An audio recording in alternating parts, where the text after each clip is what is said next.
Everyone, good morning good morning good morning good morning. कैसे हैं सब लोग?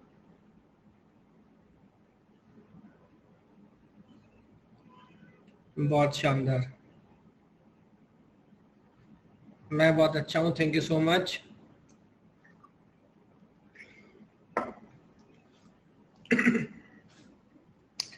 बहुत अच्छे, सबको आ जाने देते हैं।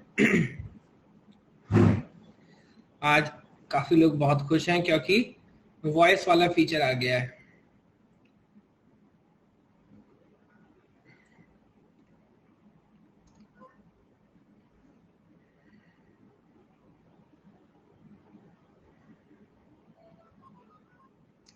आप कहाँ हैं? मैं जैसे मैंने बताया था कि मैं अभी 2 दिन के लिए जयपुर आया हूँ। फॉर 2 days आई एम इन जयपुर। सो आज की मॉर्निंग की और इवनिंग की आपकी क्लास यहीं से लूंगा। हाँ भाई, फ्लैग तो वही है। अब ये मुझे ध्यान नहीं रहा कि फ्लैग भी साथ लेके आऊं। चलिए, तो बताइए कौन पहला क्वेश्चन पूछना चाहेगा? अरे ऑलरेडी लोगों ने रिक्वेस्ट की हुई है।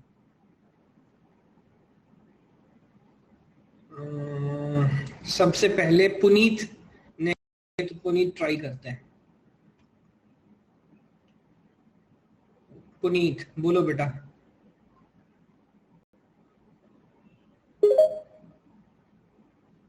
हेलो पुनीत। Hello sir. बहुत बढ़िया, गुड मॉर्निंग।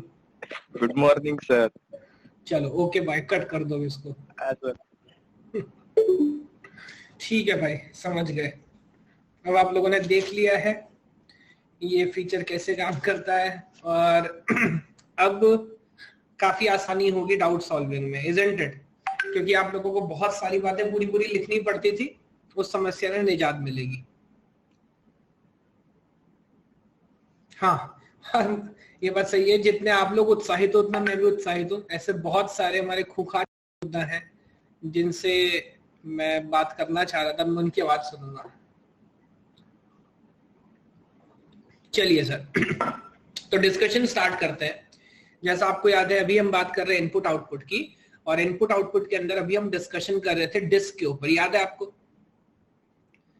तो एक डिस्क हमारे पास है। डिस्क क्या है हमारे पास? एक सिंगल डिस्क है या पूरा का पूरा प्लेटर है? मुझे याद दिलाओ भाई। Do we have a single disk और वी हैव अ प्लेटर? तो ये पूरा प्लेटर हमारे पास है। एक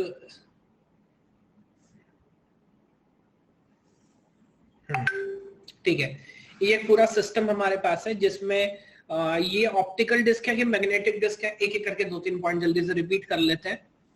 ये ऑप्टिकल डिस्क है कि ये सबके सब मैग्नेटिक डिस्क है? इन डिस्क के हम एक सरफेस पे राइट करते हैं या दोनों सरफेस पे रीड राइट कैपेबिलिटी है? दोनों सरफेस पे है।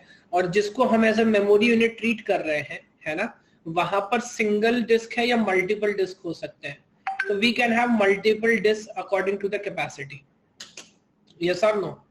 मल्टीपल डिस्क हो सकते हैं। ठीक है।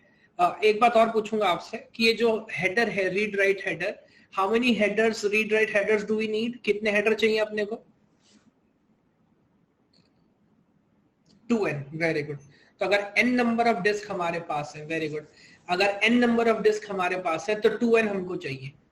करेक्ट, ठीक है। तो इसके ऊपर फंडामेंटल लेवल की प्रॉब्लम सॉल्विंग हम कर रहे थे। उसी डिस्कशन को आगे बढ़ाते हैं और देखेंगे हमारी लर्निंग कैसे एनहेंस होगी। अगर आपको याद हो, ये तीनों डेफिनेशंस मैंने आपसे डिस्कस की थी, टू रिमेंबर दैट। जहां तक सवाल है टोटल ट्रांसफर टाइम निकालने का, तो it has 3 components: seek time, rotational latency and transfer time. Seek time, rotational latency and transfer time. जहां पे सीक टाइम क्या है? Again as it says, read write header को डिजायर्ड ट्रैक पे पहुंचने में जो टाइम लगता है, that is seek time. Now what is rotational latency? Sir read write surface को अलग रीड करते हैं क्या? सर रीड राइट सरफेस को अलग रीड राइट सरफेस को अलग रीड करती है? मैं समझा नहीं। एक ही सरफेस है, उसके ऊपर एक हेडर है। अब आप उस हेडर से रीड भी कर सकते हो, राइट भी कर सकते हो, ये बोलना वो चाह रहा है। उससे आप रीड भी कर सकते हैं और राइट भी कर सकते हैं। यस और ट्रांसफर टाइम तो आपने देखा था, पहले देख लो कितने नंबर ऑफ रोटेशंस हैं एंड बेस्ड ऑन दैट हम टोटल टाइम कैलकुलेट करते हैं। चलिए जरा ये क्वेश्चन ऑब्जर्व करिए और इससे बेसिक स्ट्रक्चर आपको जरूर समझ आएगा और मुझे बताइए इसका आंसर क्या होगा। एक सेकंड मैं आपका क्वेश्चन देख लेता हूं। अभी क्या पूछ रहे हैं, टू सरफेस है तो टू हेड है। जी हाँ बिल्कुल, टू सरफेस है तो हर सरफेस के ऊपर एक हेड है। वन आर्म टाइम फिर कितने आर्म करेगा? एक बार में एक ही रीड राइट हम कर सकते हैं, बिकॉज भले ही असेंबली अलाउ करते हो बट हमारी जो बस है, भले ही असेंबली अलाउ करे बट हमारी जो बस है वो तो एक बार में सिंगल डेटा ही कैरी करेगी ना।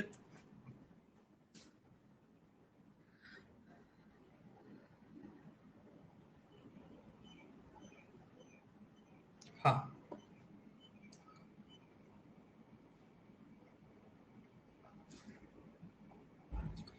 बिल्कुल सौरभ, बिल्कुल एक रोटेशन कंप्लीट करेगा तो एक single read write head operation complete कर सकता है।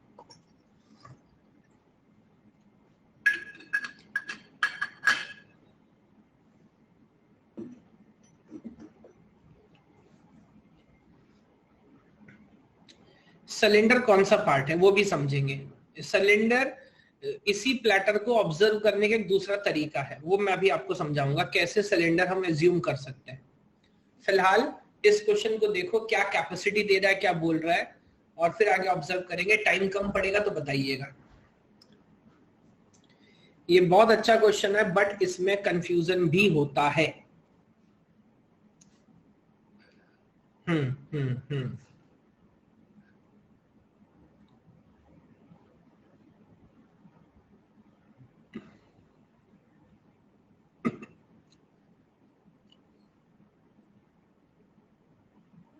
नंबर ऑफ बिट्स में कंफ्यूजन है, कोई बात नहीं। हमारी जो बेसिक अंडरस्टैंडिंग है ना कैश मेमोरी की, वो भी काम आएगी। टाइम कम तो नहीं है, टाइम हमारी जो अंडरस्टैंडिंग है कैश मेमोरी की वो भी काम आएगी, वो मैं करूंगा। बट अभी आप जान रहे हो मैं बाहर हूं, तो मैं मंडे से फिर दोबारा से आपकी क्लासेस लगानी शुरू करूंगा, डोंट वरी। चलिए अब जरा मैं परसेंटेज देख लेता हूं, क्या क्या परसेंटेजेस में आप लोगों ने आंसर किया है। 56% लोगों ने आंसर किया है ए, 37 ने आंसर किया है बी, 3% एंड 3%। ध्यान से ऑब्जर्व करिएगा। अगर मैं चलो सिंपल ओरिएंटेशन की बात करता हूं, इसने बोला consider a disk pack with 16 surface. इसने डिस्क नहीं बोला, डायरेक्ट सरफेस की टर्म में बोल दिया। अब देखो कॉमन सेंस बताओ, आप मुझे बताओ 16 में से एक सरफेस ढूंढने में, सर्च करने में कितने बिट लगेंगे? इस पर तो महारत हासिल है मैं कॉम्बिनेशन बनाने में। 16 में से एक सरफेस, सबसे पहले तो सरफेस ढूंढोगे ना, बहुत शानदार। 2 raised to power 4 16 sir 4 bit लगेगा, तो ये लो सरफेस ही ढूंढने में 4 बिट का खर्चा हो गया। जब सही सरफेस पे पहुंच जाओगे तो उस सरफेस पे सही ट्रैक ढूंढना पड़ेगा, यस और नो? हाँ बताना जरा कितने ट्रैक है? 128 ट्रैक्स पर सरफेस। तो अब after reaching the correct surface in order to find the current track, 7 2 raised to power 7 is 128, 2 raised to power 7 728, 7 bits और लगेंगे। तो 4 + 7 11 बिट का मैं खर्चा कर चुका हूं और सही ट्रैक पर पहुंच चुका हूं। बट बात अभी खत्म नहीं होगी मेरे दोस्त, क्योंकि हर ट्रैक पे 256 सेक्टर है। 2 raised to power 8, very good very good. तो मैं इसको सेक्टर लिख देता हूं ताकि कंफ्यूजन ना हो। और सर ये मैं बात कर रहा था सरफेस की, तो ट्रैक पे पहुंचने के बाद सही सेक्टर पे पहुंचने के लिए फर्दर 8 बिट्स लगेगा। अब इतने बिट का खर्चा करके मैं सही सरफेस के सही ट्रैक के सही सेक्टर पर पहुंच चुका हूं, लेकिन हर सेक्टर में 512 बाइट है। Now in order to identify the correct byte, अगर सेक्टर के अंदर भी बाइट पे जाना है जनाब, तो आपको 9 बिट्स का खर्चा और करना पड़ेगा। क्या ये line by line orientation observe कर पा रहे हैं? जो कुछ लोग कह रहे थे कंफ्यूजन हो रहा है, बिट बाय बिट कितना खर्चा मैं करना पड़ रहा हूं। और वही हमारी, अच्छा यही अंडरस्टैंडिंग कहां भी काम आनी है आपको? कैश के अंदर। यही अंडरस्टैंडिंग किधर काम आनी है? ऑपरेटिंग सिस्टम के अंदर। एक बार मेमोरी मैनेजमेंट का बेसिक आइडिया है, मान लो आधा काम आपका हो गया, आगे पढ़ लेता हूं, the capacity of a disk pack and the number of bits. चलो पहले मैं यही पूछ लेता हूं। अब इसने कैपेसिटी डिस्क की पूछी या पूरे डिस्क पैक की पूछी? पूरे डिस्क पैक की पूछी। मेरे ख्याल से 2 की पावर में सॉल्व करना आसान होगा। 2 raise to power 4 surface multiply by 2 raise to power 7 track multiply by 2 raise to power 8 sector multiply by 2 raise to power 9 base. इन सबको सम करोगे तो कितना आएगा? Turn out to be 2 raise to power 28। और इसके बाद हमें महारत हासिल, हम जानते हैं 2 raise to power 8 256, 2 raise to power 20 is m। तो किसी को डाउट है क्या 256 मेगाबाइट बोलने में? The capacity of the entire disk is going to be 256 megabyte। तो यहां पर ये कौन है भाई? ये कौन है? 64 गीगाबाइट्स। क्या बात कर रहे हो? ये नेक्स्ट लेवल खेल रहा है। चलिए कोई बात नहीं। तो ऑप्शन सी और ऑप्शन डी तो हो गए बाहर। अब आगे पढ़ते हैं। The number of bytes required to specify a particular sector in the disk respectively।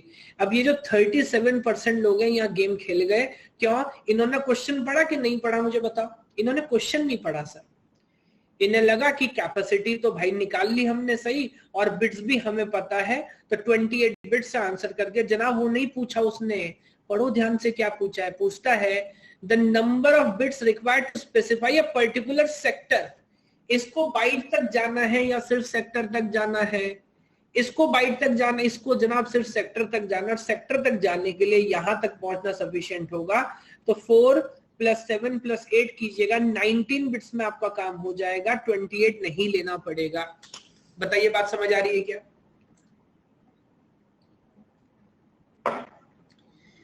यहां गड़बड़ कर दी? यहां गड़बड़ हो गई? यस और no? Yes. Here each sector is given address, everything is given address। अगर आप मुझसे पूछेंगे किसके पास एड्रेस नहीं है, सर डिस्क के पास एड्रेस है, सरफेस के पास एड्रेस है, ट्रैक के पास एड्रेस है, सेक्टर के पास एड्रेस है, हर बाइट के पास एड्रेस है। जब तक एड्रेस अलोकेट नहीं करोगे तब तक एक्सेस कैसे करोगे? Today is my first class. Mohammed Hasnain कह रहे हैं आपका स्वागत है इस क्लास में। और आज तो थोड़ा हम इन अप्रोप्रिएट टाइम पे क्लास लगा रहे हैं, बाकी आप कंटिन्यूस देखिए। ऊपर एक लिंक है, कंपाइलर का भी एक कोर्स लाइव चल रहा है, उसको भी सब्सक्राइब करिए, मजा आएगा।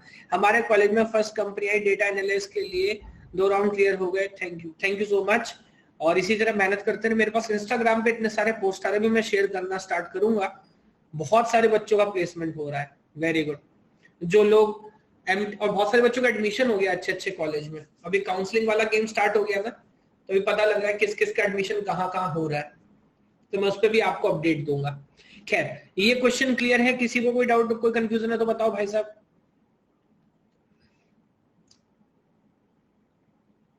Okay okay okay, let me proceed further then. ये अगला क्वेश्चन क्या था, ये पढ़ना भाई जरा, क्या पूछ रहा है।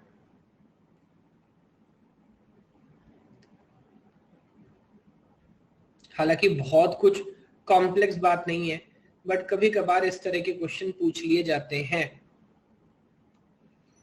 अब बस भाई बस अब इंटरव्यू हो जाए। हाँ, इंटरव्यू में आपको पता है फेवरेट सब्जेक्ट कौन सा बोलना है? टीओसी और कंपाइलर।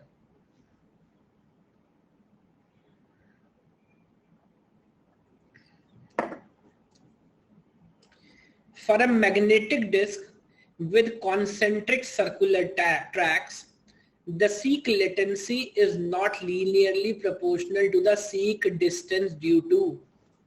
ये तो भाई फिजिक्स में लेके जा रहा है अपने को। हालांकि सीक टाइम पे एक लंबी बहस हम ऑलरेडी कर चुके हैं।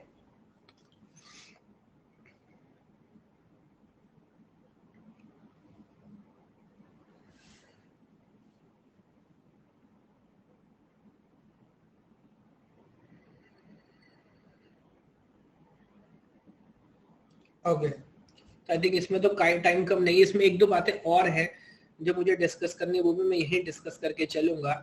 24%, 49%, 23% एंड 4%।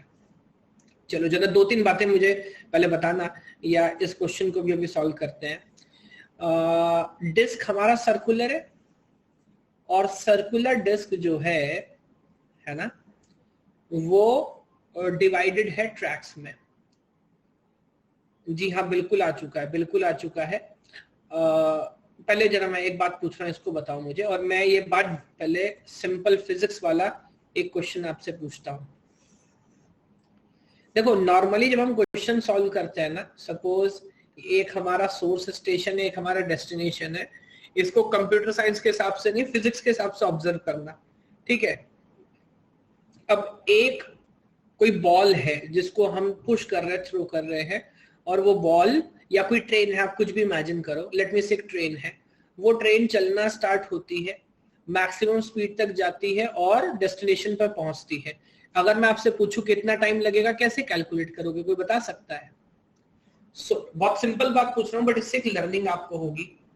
सोर्स से डेस्टिनेशन पे जाने का है, कितना टाइम लगेगा, क्या क्या चाहिए होगा, कौन सा डेटा मांगोगे मुझे बताओ। वेरी गुड, टाइम पूछ रहा हूं मैं, टाइम, स्पीड नहीं पूछ रहा, टाइम पूछ रहा हूं, कितना टाइम लगेगा। तो टाइम क्या होता है? Time is equals to distance upon speed. Time is equals to distance upon speed. लेकिन यहां पर हमारा एक बच्चा है, वो कहता है first accelerate, find max speed, फिर de accelerate. Very good Happy, very good observation. भाई ये तो आम तुक्का हो गया। अगर कोई ट्रेन चलना स्टार्ट होगा तो क्या डायरेक्ट 108 किलोमीटर पर स्पीड से चलेगा क्या? नहीं सर। तब सोचिए प्रॉब्लम कैसे होगी।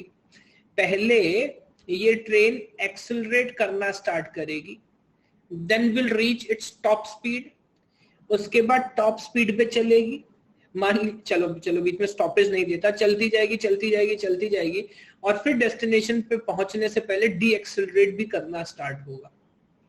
ये हुआ ना प्रॉपर क्वेश्चन? यस। तो अब फिर मैं आपसे पूछूंगा, या मुझे आपको बताना पड़ेगा कितना फोर्स लगेगा, उससे कितना एक्सेलरेशन आएगा, कहां तक जाके टॉप स्पीड अचीव होगी, फिर कितना डिस्टेंस टॉप स्पीड में ट्रेवल करेंगे, फिर कितना डिस्टेंस चाहिए पूरी तरह स्टॉप करने के लिए। डी एक्सेलरेशन इससे ज्यादा नहीं होना चाहिए, वरना जो पैसेंजर है उनका मुंह जो है सामने वाली सीट में जाके लगेगा। ऑब्जर्व कर पा रहे हैं? अगर एकदम से रोक दिया तो क्या होगा भाई? बहुत बढ़िया। तो ठीक इसी हिसाब से मैं क्यों आपको ये कहानी सुना रहा हूं, मैं समझा इसलिए रहा था। अच्छा एक और चीज, जब कोई ऑब्जेक्ट मूव करना स्टार्ट करता है तो मूव करने के लिए एक फोर्स लगानी पड़ती है। यस, ये वाटर ग्लास इधर रखा हुआ है, इधर मैं फोर्स लगाऊंगा, बट एक फोर्स जिसे स्टार्टिंग में बोलते हैं मूवमेंट ऑफ इनर्शिया, याद है आपको? सुना है कुछ? तो the body is at rest, want to be at rest, the body is in motion, want to be in motion। याद है कि नहीं? तो अब अगर कोई रेस्ट पे है और उसको मोशन में लाना है तो फोर्स थोड़ी ज्यादा लगानी पड़ती है। सिमिलरली अगर कोई मोशन में उसको रोकना है तो फोर्स थोड़ी ज्यादा लगानी पड़ती है। इनर्शिया की प्रॉपर्टी है, बिकॉज ऑफ फ्रिक्शन, है ना। अब यहां देखो ये क्या बोल रहा है, कहता है magnetic disk with concentric circular track, the seek latency is not linearly proportional to the seek distance। क्या वही, क्या जो डिस्टेंस, अब मान लीजिए यहां मेरा हेडर है, अगर डिस्टेंस इसको कुछ ट्रेवल करना है तो क्या directly speed is equal to distance upon time ऐसे निकाल लोगे क्या? नहीं, पहले मोमेंट ऑफ इनर्शिया लगेगा, फिर मूव करेगा, फिर स्टॉप करने में इनर्शिया लेगा, समय लगेगा इस बात में। ऑब्जर्व कर पा रहे हो? तो ये जो लिख रहा है option B, starting and stopping inertia, क्या ये बात सही है? हाँ, लीनियर नहीं होगा सर, वो देखना पड़ेगा कितना फोर्स लगाऊंगा, कितना डिस्टेंस मुझे ट्रैवल कराना है। हालांकि वो सब एक हैसल है, तो जैसा आप जानते हैं कि हम ये काम करते नहीं है। इन रियलिटी हम सीक टाइम इसलिए पहले से एक वैल्यू एज्यूम करके चल लेते हैं। यस और नो? ओके, बाकी जो वैल्यूज है उसका हमसे कोई लेना देना नहीं है। Non uniform distribution of request, इसका इस जो आइडिया पूछ रहा था, सीक लेटेंसी नॉट लीनियर, इससे लेना देना नहीं है।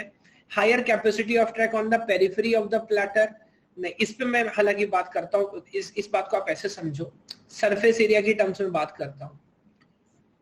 जैसे जैसे आप इनर ट्रैक पे आओगे, सरफेस एरिया बढ़ेगा या कम होगा, ये बताओ। ये भी एक छोटी सी लर्निंग है, यहीं लेके चलते हैं। इनर ट्रैक का सरफेस एरिया कम होगा, आउटर ट्रैक का सरफेस एरिया ज्यादा होगा। अभी ओलंपिक्स वगैरह में जब रेस होती है और अलग अलग जो स्प्रिंटर्स हैं अलग अलग ट्रैक पे खड़े होते हैं, तो क्या सब बराबर से रेस स्टार्ट करते हैं? नहीं, स्टार्टिंग पॉइंट डिफरेंट रखते हैं। क्यों? बात समझ आती है ना? स्टार्टिंग पॉइंट डिफरेंट क्यों रखने का? क्योंकि जो इनर ट्रैक पे है उसको कम दौड़ना है, उसका डिस्टेंस कम है, जो आउटर ट्रैक पे है उसको ज्यादा दौड़ना है, इजंट इट? तो जो आउटर ट्रैक पे है उसको आगे से शुरू करेंगे, जो इनर ट्रैक पे है उसको पीछे से शुरू करेंगे। लेकिन अब आप मुझे बताओ, ये हमें भी प्रॉब्लम है। प्रॉब्लम क्यों है?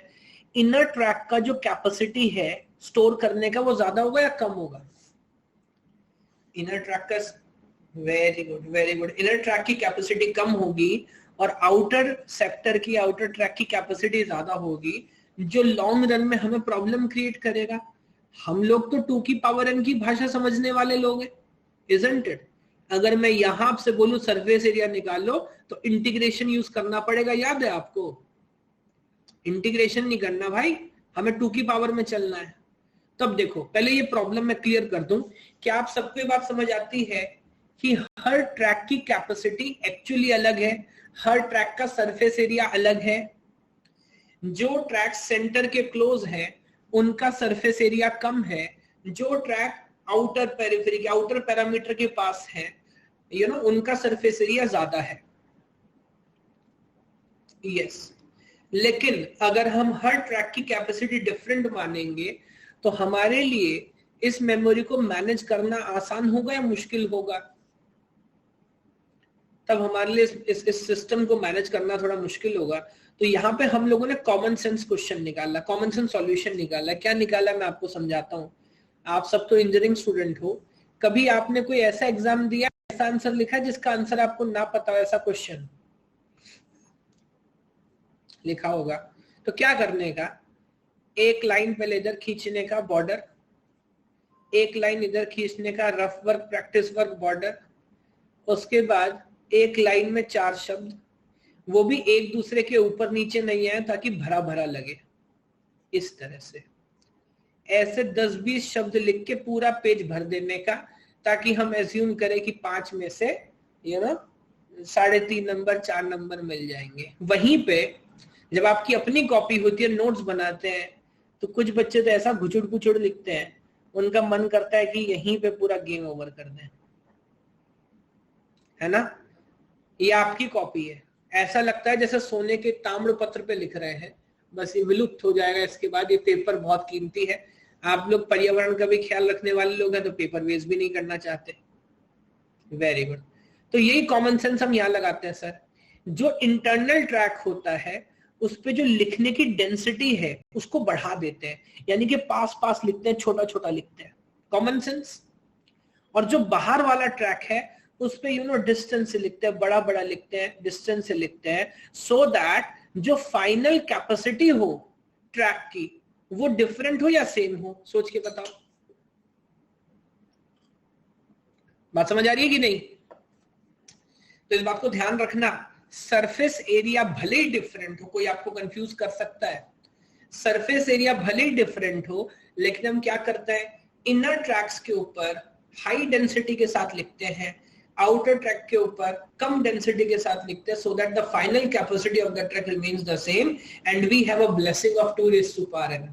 2 raised to power n वाली ब्लेसिंग हमारे साथ चलती रही।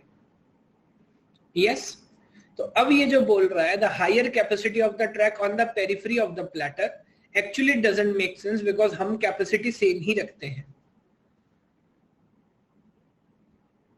देखिए, इतनी सी बात समझाने के लिए आपको पॉइंट याद दिलाना पड़ा, बट ये क्लैरिटी होनी चाहिए सो दैट फ्यूचर में भी इस पॉइंट पे कभी कंफ्यूजन ना हो।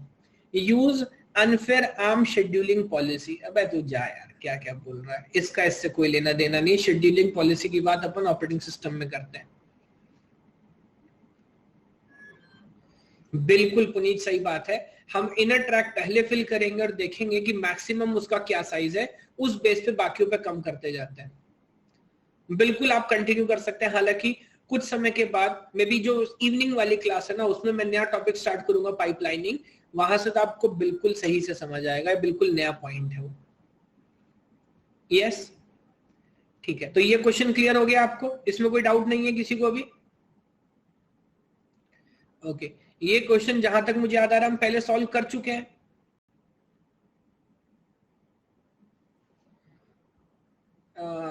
सर अगर आउटर ट्रैक की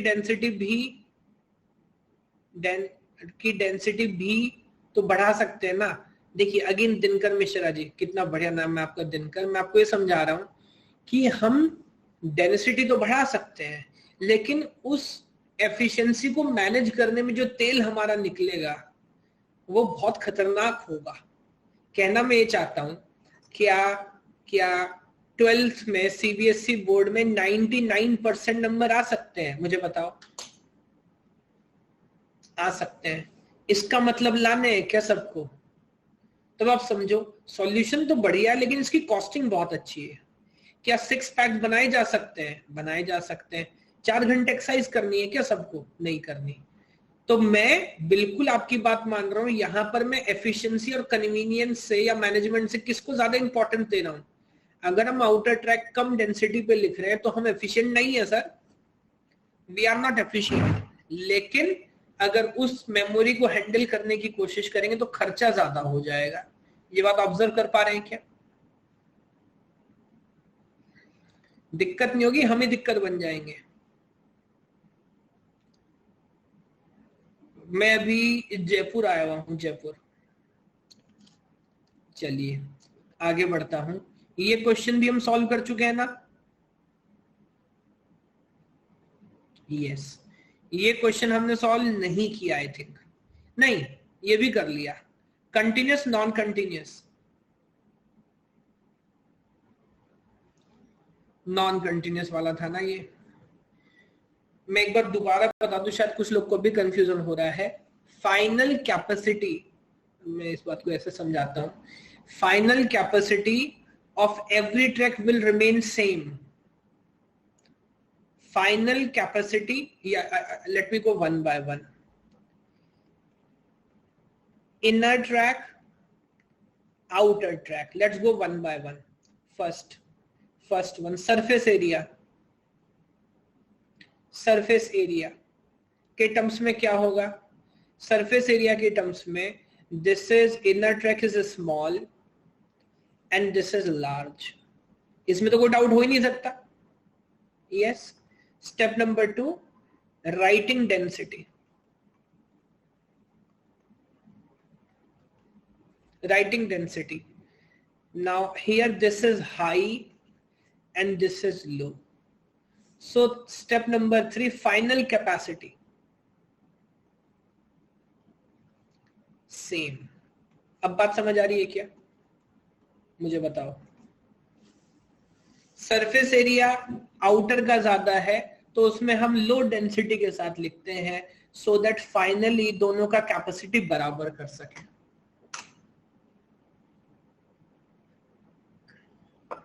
हाँ, ये क्वेश्चन हो गया था। ये जो क्वेश्चन आप पूछ रहे थे अभी क्लियर है ये बात? हालांकि ये कभी मतलब आजकल इस टाइप के क्वेश्चन पूछते नहीं, but again you just have a sense of clarity. Okay, जरा ये क्वेश्चन ऑब्जर्व करें, मुझे बताएं इसका आंसर क्या होगा। नेक्स्ट क्वेश्चन पे चलते हैं, and it must have been a subjective question. तो जरा भाई इसकी पूरी बात सुन लो, समझ लो, फिर मुझे बताओ आंसर क्या होगा।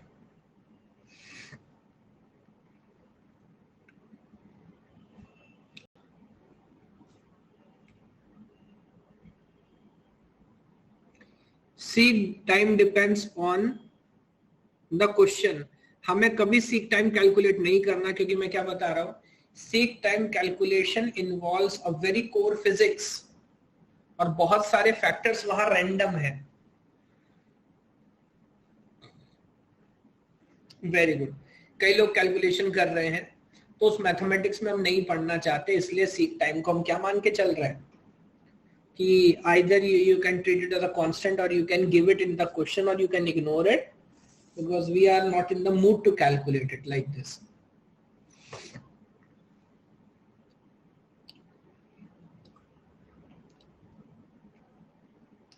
बहुत अच्छा, काफी लोग कैलकुलेट कर पा रहे हैं। So let me go one by one. A certain moving arm disk storage with one hand with the following specification. सब कुछ बता दिया। Number of tracks, oblique recording surface, her surface पे कितने ट्रैक हैं? 200। डिस्क रोटेट कर रही है 2400 revolution per minute. Storage capacity track की स्टोरेज कैपेसिटी आपको बता दी है, the average latency of the disk in millisecond and the data transfer rate. Okay, let me go one by one. तो पहले डेटा एवरेज लेटेंसी की बात कर लेते हैं। अब अगेन मुझे बताओ, ये लेटेंसी कौन सी लेटेंसी है? सीक टाइम है कि रोटेशनल लेटेंसी है? ये कौन सा टाइम है? Rotational latency. बट जैसे मैंने बोला था, किसी क्वेश्चन में शायद आप देख रहे थे रोटेशनल डिले लिखा है, किसी में सिर्फ लेटेंसी लिख सकता है, यहाँ एवरेज लेटेंसी लिख दिया, तो उसकी टेंशन नहीं लेनी है। वो टर्मिनोलॉजी थोड़ी बहुत ऊपर नीचे हो सकती है, बट ध्यान से ऑब्जर्व करेंगे तो समझ आएगा। तो कैसे कैलकुलेट करते हैं सर? 2400 revolution per minute. अगर एक मिनट में 2400 चक्कर लगाता है तो एक सेकंड में कितना लगाएगा? Must be divided by 60 because पूरी कैलकुलेशन सेकंड्स में करनी है। तो this cancel out and this gets what? 6 4 24 and then 0 40। तो फिर मैं आगे बढ़ूं, अगर 40 रिवॉल्यूशंस एक सेकंड में लगाता है तो एक रिवॉल्यूशन कितने में लगाएगा? 1 divided by 40 at the same time multiply by 1000 to convert it into millisecond. Yes, and this get cancelled, 4 से 100 गया, you get 25 millisecond. Now 25 millisecond is the time of one revolution. क्या ये बात समझ आती है? 25 millisecond is the time of one revolution. अब ये जो एवरेज लेटेंसी है, इसको एवरेज लेटेंसी बोलते भी इसीलिए हैं। हम एवरेज लेटेंसी क्या लेते हैं? वेरी गुड, 0 लेते हैं, टाइम ऑफ वन रिवॉल्यूशन लेते हैं, या टाइम ऑफ हाफ रिवॉल्यूशन लेते हैं? हाफ रिवॉल्यूशन कर लेते हैं सर, बीच का गेम। ठीक है, तो 25 divide by 2, now this must be 12.5 millisecond. क्या पूरी क्लास में किसी को कोई डाउट, कोई कंफ्यूजन है क्या? फॉलो कर पा रहे हैं? ठीक है। अगला बोला डेटा ट्रांसफर रेट। अब ये नई बात है, ऐसा नहीं कि हर पैटर्न हमने पहले से कैलकुलेट किया है, बट ऑब्जर्वेशन करने की बात है। अब आप समझिए, अगर मेरी बात फॉलो कर पा रहे हैं तो डू यू अंडरस्टैंड दिस कि एक ट्रैक अगर हम पूरा रीड करते हैं, एक ट्रैक रीड करते हैं या एक ट्रैक का चक्कर लगाते हैं, तो उस ट्रैक की पूरी कैपेसिटी पढ़ सकते हैं? यस और नो? यस। तो फिर तो बहुत आसान बात हो गई। मैं इक्वेशन बनाता हूं, यूनिटरी मेथड, हमेशा सिंपल पैटर्न। 25 मिलीसेकंड में एक चक्कर लगाने का मतलब होगा कि 25 मिलीसेकंड में आप 62,500 बिट्स पढ़ लोगे, हाँ या ना? 25 मिलीसेकंड में 62,500 बिट्स आप पढ़ लोगे। तो can I divided by 8 because मुझे जो कैपेसिटी चाहिए, अच्छा मुझे बिट्स में ही चाहिए, आई एम सॉरी, फिर तो ऐसे ही छोड़ देता हूं। अच्छा, लेकिन मुझे सेकंड में निकालना है ना। तो अगर 25 मिली सेकंड में इतना होगा तो एक सेकंड में कितना होगा? 62,500 divided by 25 millisecond, that is 10⁻⁻3। Follow कर पा रहे हैं क्या? अब ये ऊपर चला जाएगा किस में? मल्टीप्लाई में। एंड 25 से आप इसको कट करोगे तो ये 25 into 25 is 62500. So basically you get 25 followed by further 3 zeros. Yes, something like this. So that much number of bits per second will be transferred. एक बार ऑब्जर्व करिए, मुझे बताइए बात समझ आ रही है क्या? आप चाहे तो वैसे भी ऑब्जर्व कर सकते हैं, टोटली डिपेंड्स ऑन यू। बिल्कुल सही बात है। आप ऐसे समझ लो कि एक सेकंड में 40 रोटेशन निकाल रहा है, 40 से मल्टीप्लाई कर लो, या जैसे मैं कर रहा हूं ऐसे कर लो। आंसर में कोई डिफरेंस आ रहा है क्या, ये बता दो। हमारी तो अंडरस्टैंडिंग है ना भाई, कोई फर्क नहीं पड़ता, आंसर सेम आएगा सर।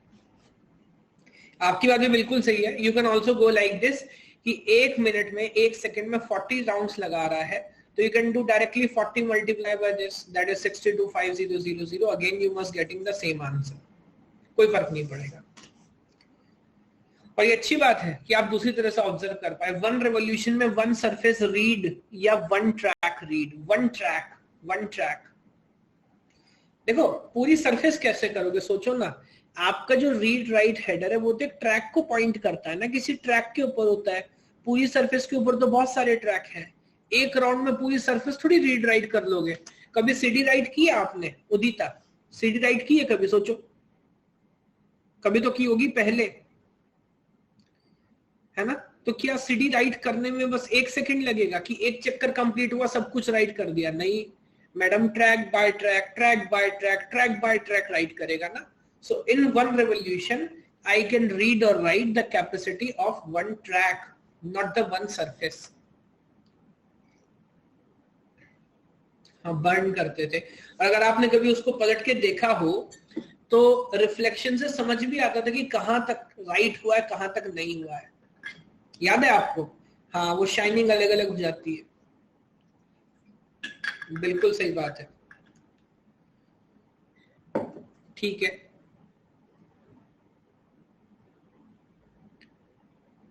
नंबर ऑफ ट्रैक्स कुछ काम नहीं आया. हाँ, हो सकता है. ऐसा हमने कितने क्वेश्चन किए जहां पे सारा डेटा काम नहीं आया. ठीक है, ये क्लियर हुआ. अभी अगला क्वेश्चन ट्राई करें. अगर अगेन यू नो आपकी अंडरस्टैंडिंग धीरे धीरे धीरे धीरे इंप्रूव होती है, बस उसी पे अपने को कंसंट्रेट करना है. ये देखिए, ये देखिए, गेट 2007 में 2 मार्क क्वेश्चन ये पूछा है. ऑप्शंस भी आपके पास, एक अच्छा मौका मिलेगा टोटल कैलकुलेशन करने का. जल्दबाजी मत करिएगा, टाइम कम पड़े मुझे बताइएगा, मैं फर्दर इंक्रीज करूंगा. बट मैं चाहता हूं क्लास का हर कोई स्टूडेंट टोटल कैलकुलेशन करे, तब आए मजा.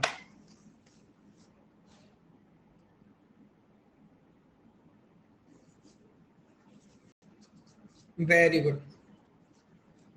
बहुत सारे स्टूडेंट्स हैं हमारे जो कंटिन्यूअसली आंसर करते हैं, होमवर्क भी करके लाते हैं, देख के बहुत अच्छा लगता है.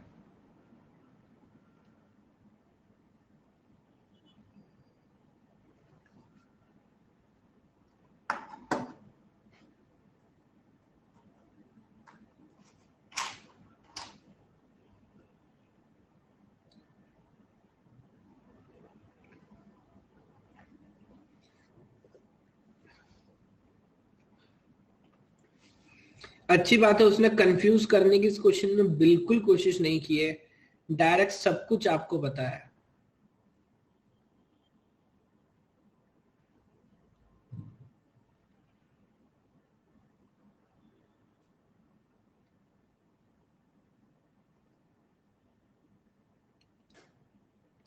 मैंने कल पूरा दिन कोशिश की है क्वेश्चंस को. Very good, very good. बस धीरे धीरे ही सही आप देखेंगे कैसे प्रॉब्लम को ऑब्जर्व करने का, सॉल्व करने का आपका एटीट्यूड चेंज होगा और चीजें कितनी शानदार तरीके से आगे बढ़ेंगी.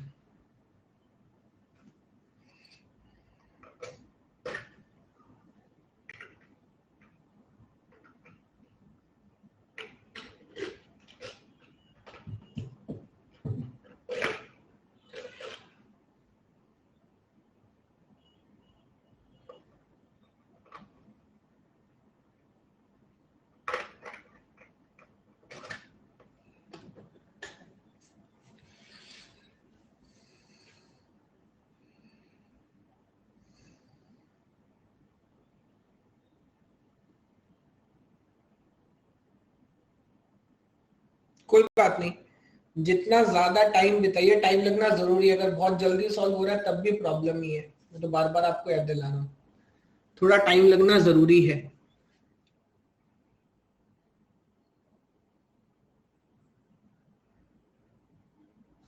टाइम इंक्रीज कर दूं? ओके.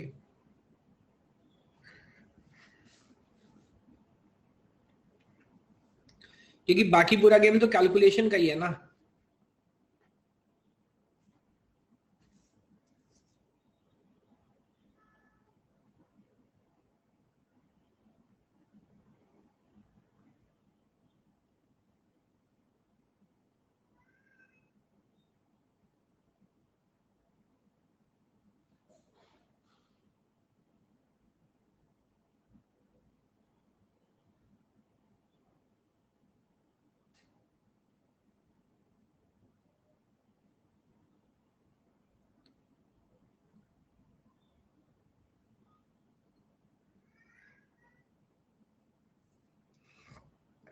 ओके सर, कंफ्यूजन भी है, क्लैरिटी भी है, दोनों चीजें एक एक करके देखते हैं. 300.5. अच्छा, ऑप्शंस बड़े क्लोज क्लोज हैं. 15 मिली सेकेंड इधर लगा, 28 मिली सेकेंड इधर लगा, 13 इधर लगा, एंड 45 मिली सेकेंड इधर लगा, सब तो सॉरी नॉट 45 मिली सेकेंड, 45%। ठीक है, एक एक करके देखते हैं वैल्यू बाय वैल्यू, कहाँ डाउट कहाँ कंफ्यूजन है।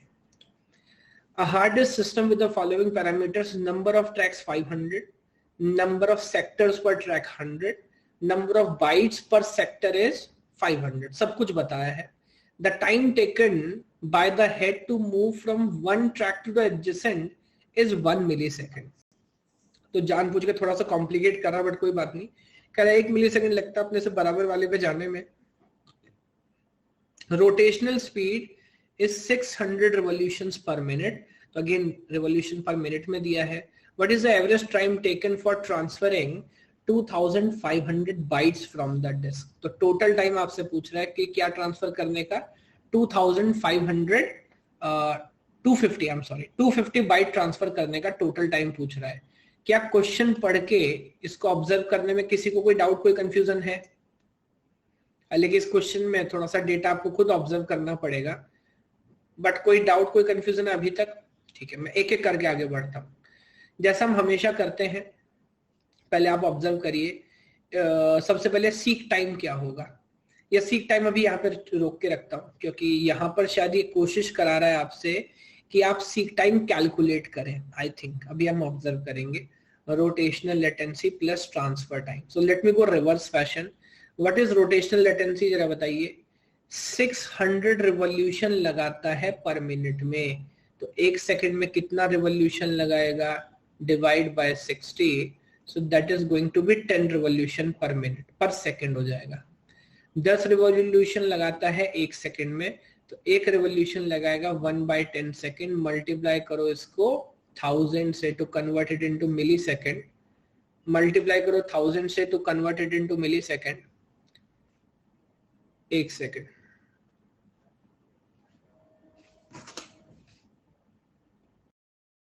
ओके तो मल्टीप्लाई करो इसको 1000 से तो कन्वर्ट इनटू मिली सेकेंड, तो आपको तो टाइम मिलेगा कितना मिलेगा, 100 मिली सेकेंड। फॉलो कर पा रहे हैं? और जो हमारा सिस्टम है, अगर एक रिवॉल्यूशन में 100 मिली सेकेंड लगेगा तो रोटेशनल लेटेंसी कितनी लेंगे, 100 divided by 2, so this turn out to be 50 millisecond. एक एक करके value by value, component by component observe करते चलते हैं। मुझे बताओ इसमें कोई डाउट कोई कंफ्यूजन है क्या किसी को? नहीं है। अब आ जाता हूं ट्रांसफर टाइम पे। तो ट्रांसफर टाइम के लिए हमें बहुत सारी चीजें नहीं चाहिए, हमें चाहिए पहले फाइल का साइज। फाइल का साइज आपके पास है विच इज 250, यस। उसके बाद हमें चाहिए capacity of the track. Track का कैपेसिटी कितना है, तो देखो जरा ध्यान से देखो, एक ट्रैक पे कितने सेक्टर हैं, एक ट्रैक पे 100 सेक्टर है, और हर सेक्टर पे कितना बाइट है, हर सेक्टर पे 500 बाइट है। तो capacity of the track is 50,000 bytes. क्या बात समझ आ रही है? Yes. And now this is the number of revolution, और that must be multiplied by 100, क्योंकि एक रिवॉल्यूशन का कितना टाइम है, 100 मिली सेकेंड। मुझे बताओ ये पूरा ऑब्जर्व हो पा रहा है क्या? तो मजे की बात है, ये बहुत ही नॉमिनल वैल्यू आएगी because this 100 will be cancelled out, so you get only 0.5 millisecond. Now that is the transfer time, only 0.5 millisecond. तो पहले मैं इस बार उल्टा किया, लास्ट के दोनों कंपोनेंट पहले हमने रिजॉल्व कर लिए। यहां तक किसी को कोई डाउट कोई कंफ्यूजन मुझे बताओ? अच्छा, अब मैं आ जाता हूं इधर। देखो अभी ये क्या चाह रहा है, क्या इसने सीक टाइम इग्नोर करने के लिए बोला? सीक टाइम इग्नोर करने के लिए बोला? नहीं। क्या इसने सीक टाइम हमें बताया? नहीं। लेकिन एक नया गेम खेल रहा है भाई, कह रहा है कि एक ट्रैक से बराबर वाले ट्रैक को जाने का टाइम कितना है, 1 मिली सेकेंड। नजर आ रहा है आपको? Adjacent track to track move करने का। तो शायद ये चाह रहा हम खुद एवरेज निकाले, और हमें एवरेज लेना पड़ेगा क्योंकि बेस्ट केस वर्स्ट केस। तो मुझे बताओ सीक टाइम बेस्ट केस में कितना होगा? बेस्ट केस में होगा 0, यस। अगर मैं अब तो क्योंकि मेरे पास सारे केस हैं, उससे ज्यादा कितना हो सकता है? हो सकता है 1 हो सकता है 2 हो, 2 ट्रैक जाना हो सकता है 3 हो। अगर टोटल 500 ट्रैक हैं, वेरी गुड, तो ये वैल्यू मैक्सिमम सर कितनी हो सकती है? मैक्सिमम हो सकती है 499। क्या इस बात में कोई तकलीफ, कोई दिक्कत है किसी को? मुझे बताओ। मैक्सिमम हो सकती है 499, और अगर एवरेज लेना है तो इस पूरे को डिवाइड कर लेना चाहिए किससे? 500 से। Now what is the sum of first n natural number? 1 से लेके n तक जाते कितना होता है? 0 से कोई फर्क नहीं पड़ता। फॉर्मूला आप जानते हैं, n इंटू n प्लस 1/2, तो 499 इंटू 499 प्लस 1 डिवाइडेड बाय 2, और नीचे 500 है ही पहले से। यस, तो this will get cancelled out, और ये डिवाइड होके कितना मिलेगा? I think this turn out to be 249.5. So 249.5 is the first component, 50 is the other component, and 0.5 is the third component. So total sum हो जाएगा 300 millisecond. Total sum हो जाएगा 300 millisecond. अब एक बार पूरा पैटर्न ऑब्जर्व करें, पूरा आइडिया देखें। कोई डाउट, कोई कंफ्यूजन है तो मुझे बताएं।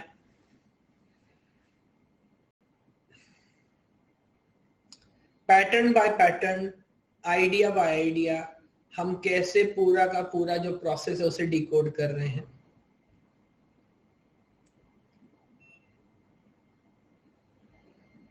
क्लियर हो रहा है सभी को?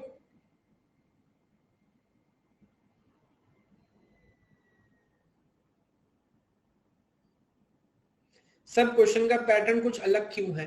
क्योंकि ये गेट है यार। देखो अगेन इस बात को समझो, हालांकि इसमें कुछ क्वेश्चंस पुराने भी हैं, बट इजंट इट फेयर अगर हर क्वेश्चन में आपको पहले से पता हो कि सीक टाइम गिवन होगा, रोटेशनल टेंडेंसी में आता है, और you know what should I से, ट्रांसफर टाइम का फॉर्मूला ये, फिर मजा क्या रहेगा? हर कोई निकाल के आएगा। Isn't it? One track two adjacent track समझ नहीं आया। ये कह रहा है, मैं एक और कोशिश करता हूं। ये कह रहा है कि इस तरह का सिस्टम आपके पास है, बहुत सारे ट्रैक्स आपके पास है, तो एक हेडर, ये मान लीजिए हेडर मैं बना लेता हूं ऐसे, ये हेडर आर्म है मेरी, इधर से इधर जाने में मेरे को 1 मिलीसेकंड लगता है, लाइक दिस।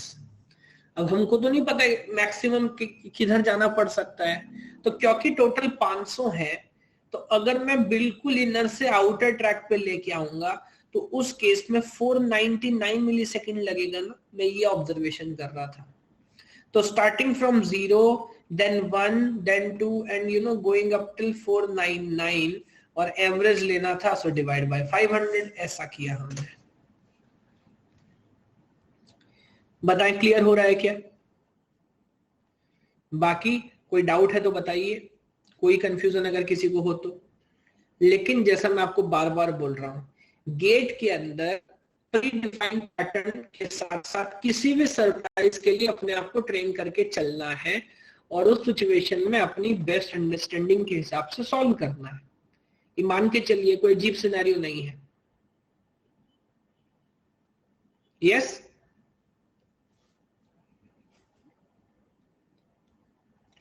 ठीक है सर।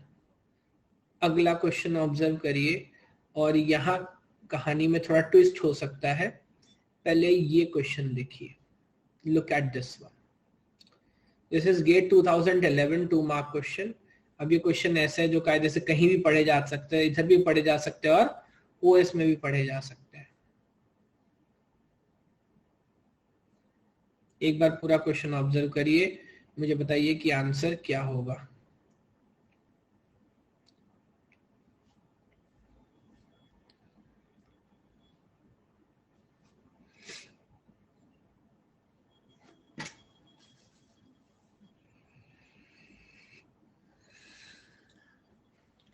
यहाँ पे लंबी कहानी लिखी है, टाइम कम पड़ेगा, बढ़ाइए, मैं बढ़ा दूंगा, बट मैं पहले से बता रहा हूँ ये बहुत आसान क्वेश्चन है। इस कहानी को देख के घबराइएगा मत।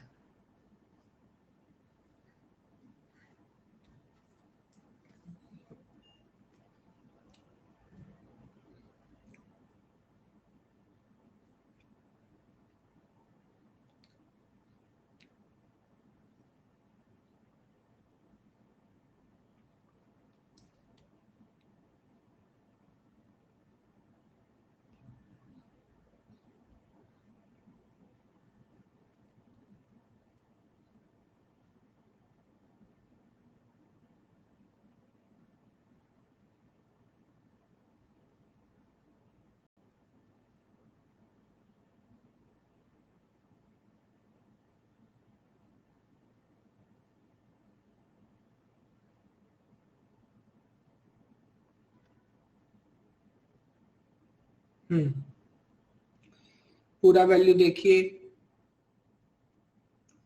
आइडिया ऑब्जर्व करिए, बताइए कैसे सॉल्व करेंगे।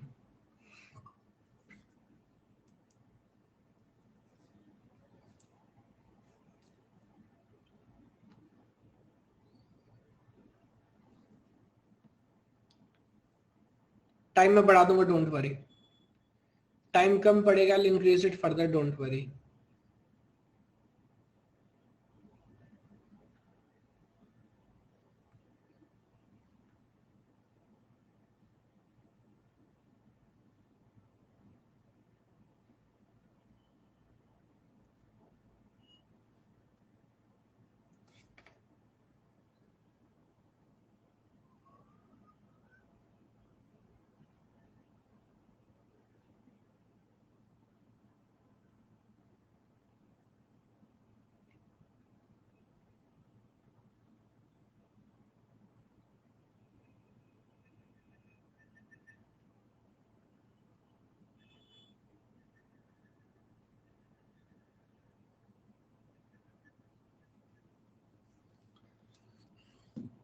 क्लियर हो रहा है सभी को?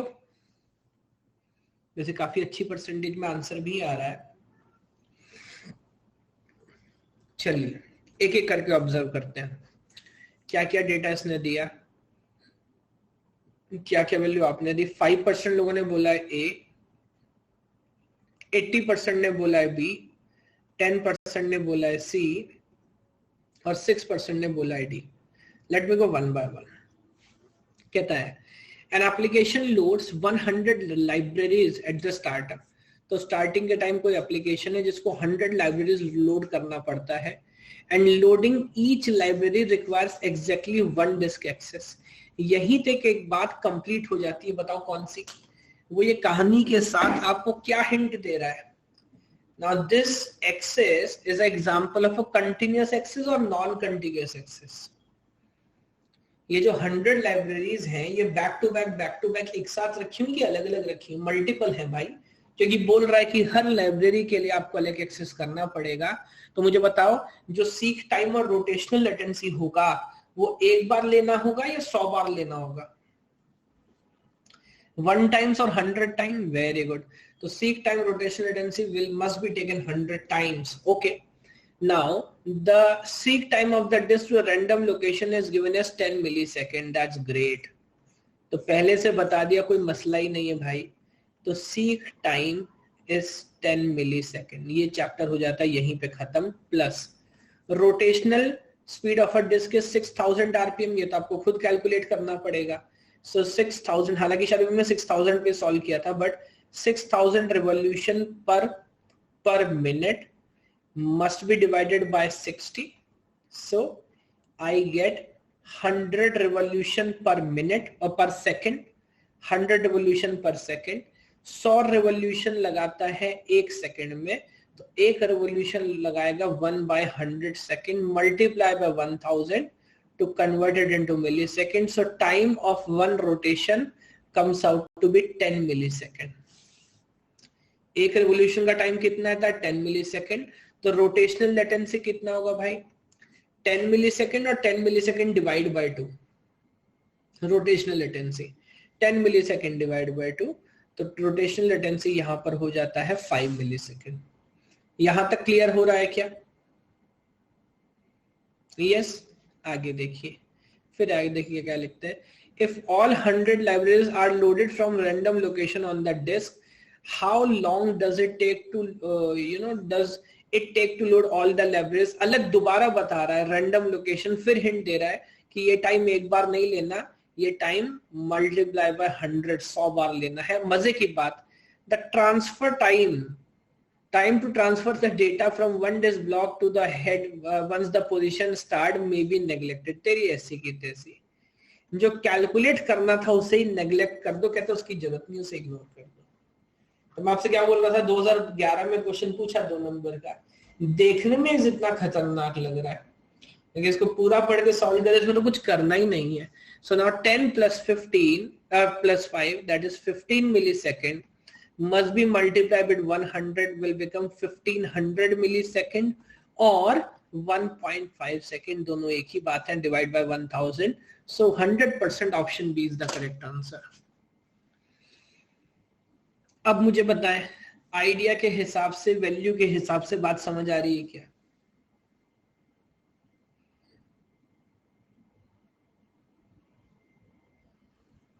वो जानबूझ के लाइब्रेरी ये वो फला डिमका कुछ कुछ ऐसे बोलेगा कि आप जो पढ़ के आए हैं आपको कहीं ना कहीं फील हो, नहीं यार कुछ ऐसा है जो अपन ने नहीं पढ़ा और हमें नहीं पता क्वेश्चन कैसे सॉल्व होगा, बट वो सारा क्वेश्चन सेम ही है, ये तो ज्यादा ही आसान था। मुझे बताएं, यहां तक क्लैरिटी है?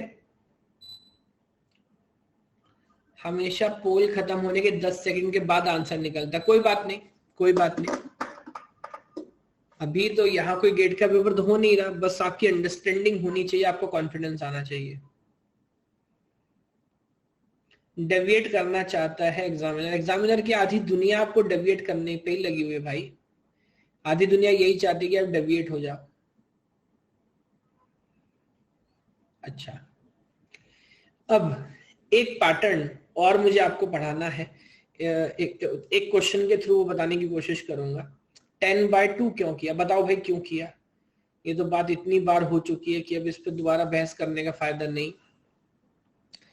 एक रिवॉल्यूशन में 10 मिली सेकेंड लगता है, रोटेशनल लेटेंसी में भाई साहब हम एवरेज करते हैं, तो बेस्ट केस 0 हो सकता है, वर्स्ट केस 10 हो सकता है, इसी वजह से एवरेज के लिए 10 डिवाइड बाय 2 करते हैं, सो दैट 5 हो जाए एवरेज।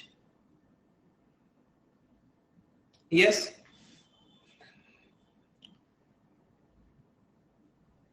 क्लियर है पॉइंट सभी को? ओके, अब देखिए ये क्वेश्चन पहले आप पढ़िए, क्योंकि इस क्वेश्चन को सॉल्व करने के लिए बिल्कुल एक नई तरीके से एक नई कहानी मुझे आपको समझानी है, तो थोड़ा सा टाइम उसे लगेगा, उस पैटर्न को ऑब्जर्व करने में मजा आएगा। लेकिन ये क्वेश्चन पहले एक बार पढ़िए और मुझे बताइए कि इसका आंसर क्या होगा।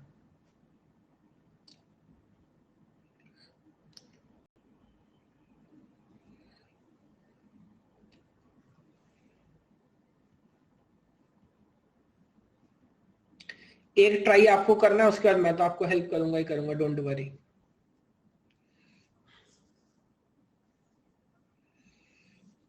मैं अभी बताता हूँ, don't worry.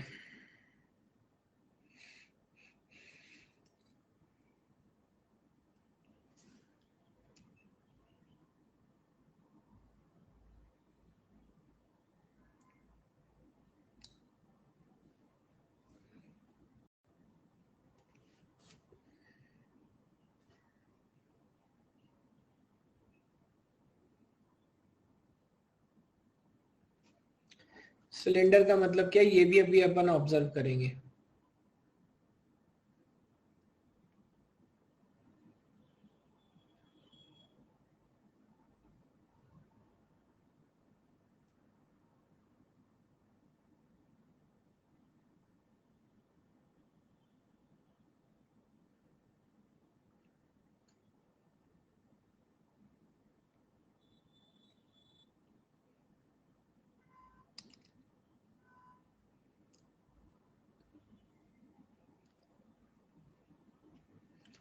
Monday I conduct special class Shweta, वहां पूछ सकते हैं, और वो स्पेशल क्लास मोस्टली भी मैं टीओसी के लिए ही रखूंगा, और back to back Monday Tuesday Wednesday, तो there you can come and ask this kind of question, don't worry.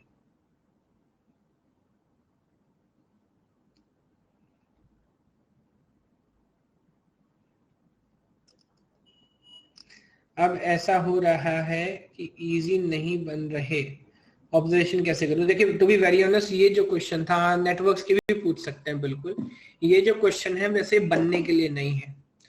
आप समझिएगा, मैं स्टार्टिंग में, अभी तो मैंने आपको नहीं पढ़ा सिलेंडर क्या होता है ना, फिर भी आपको लग रहा होगा कि मैं पहले आपको क्यों देता हूं, थोड़ा सा हाथ पैर मारने के लिए।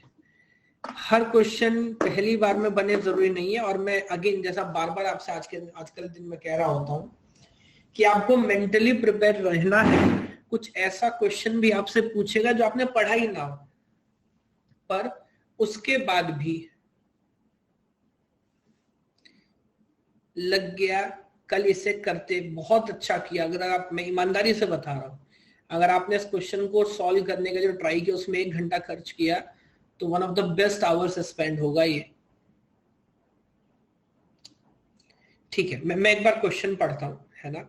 और कुछ बच्चे, जैसा मैं देख रहा हूँ करके आए हैं, कुछ बच्चे अभी जो नया पैटर्न है ये क्योंकि हमने ऑब्जर्व नहीं किया तो इसमें डाउट होगा। Late me go one by one. क्या लिखा है देखिए, कहता है a hard disk has 62 tracks per sector, 10 platter each with 2 recording surfaces and 1000 cylinders। 1000 cylinder छोड़ के बाकी कुछ ऐसा है जो आपको समझ नहीं आया हो। अब यहां पर इसने 10 प्लेटर शब्द का जो इस्तेमाल किया है, तो अगला शब्द पढ़ के आप समझ जाओगे विद 2 रिकॉर्डिंग सरफेस। इसका मतलब ये प्लेटर क्या डिस्क को बोल रहा है, मुझे बताओ।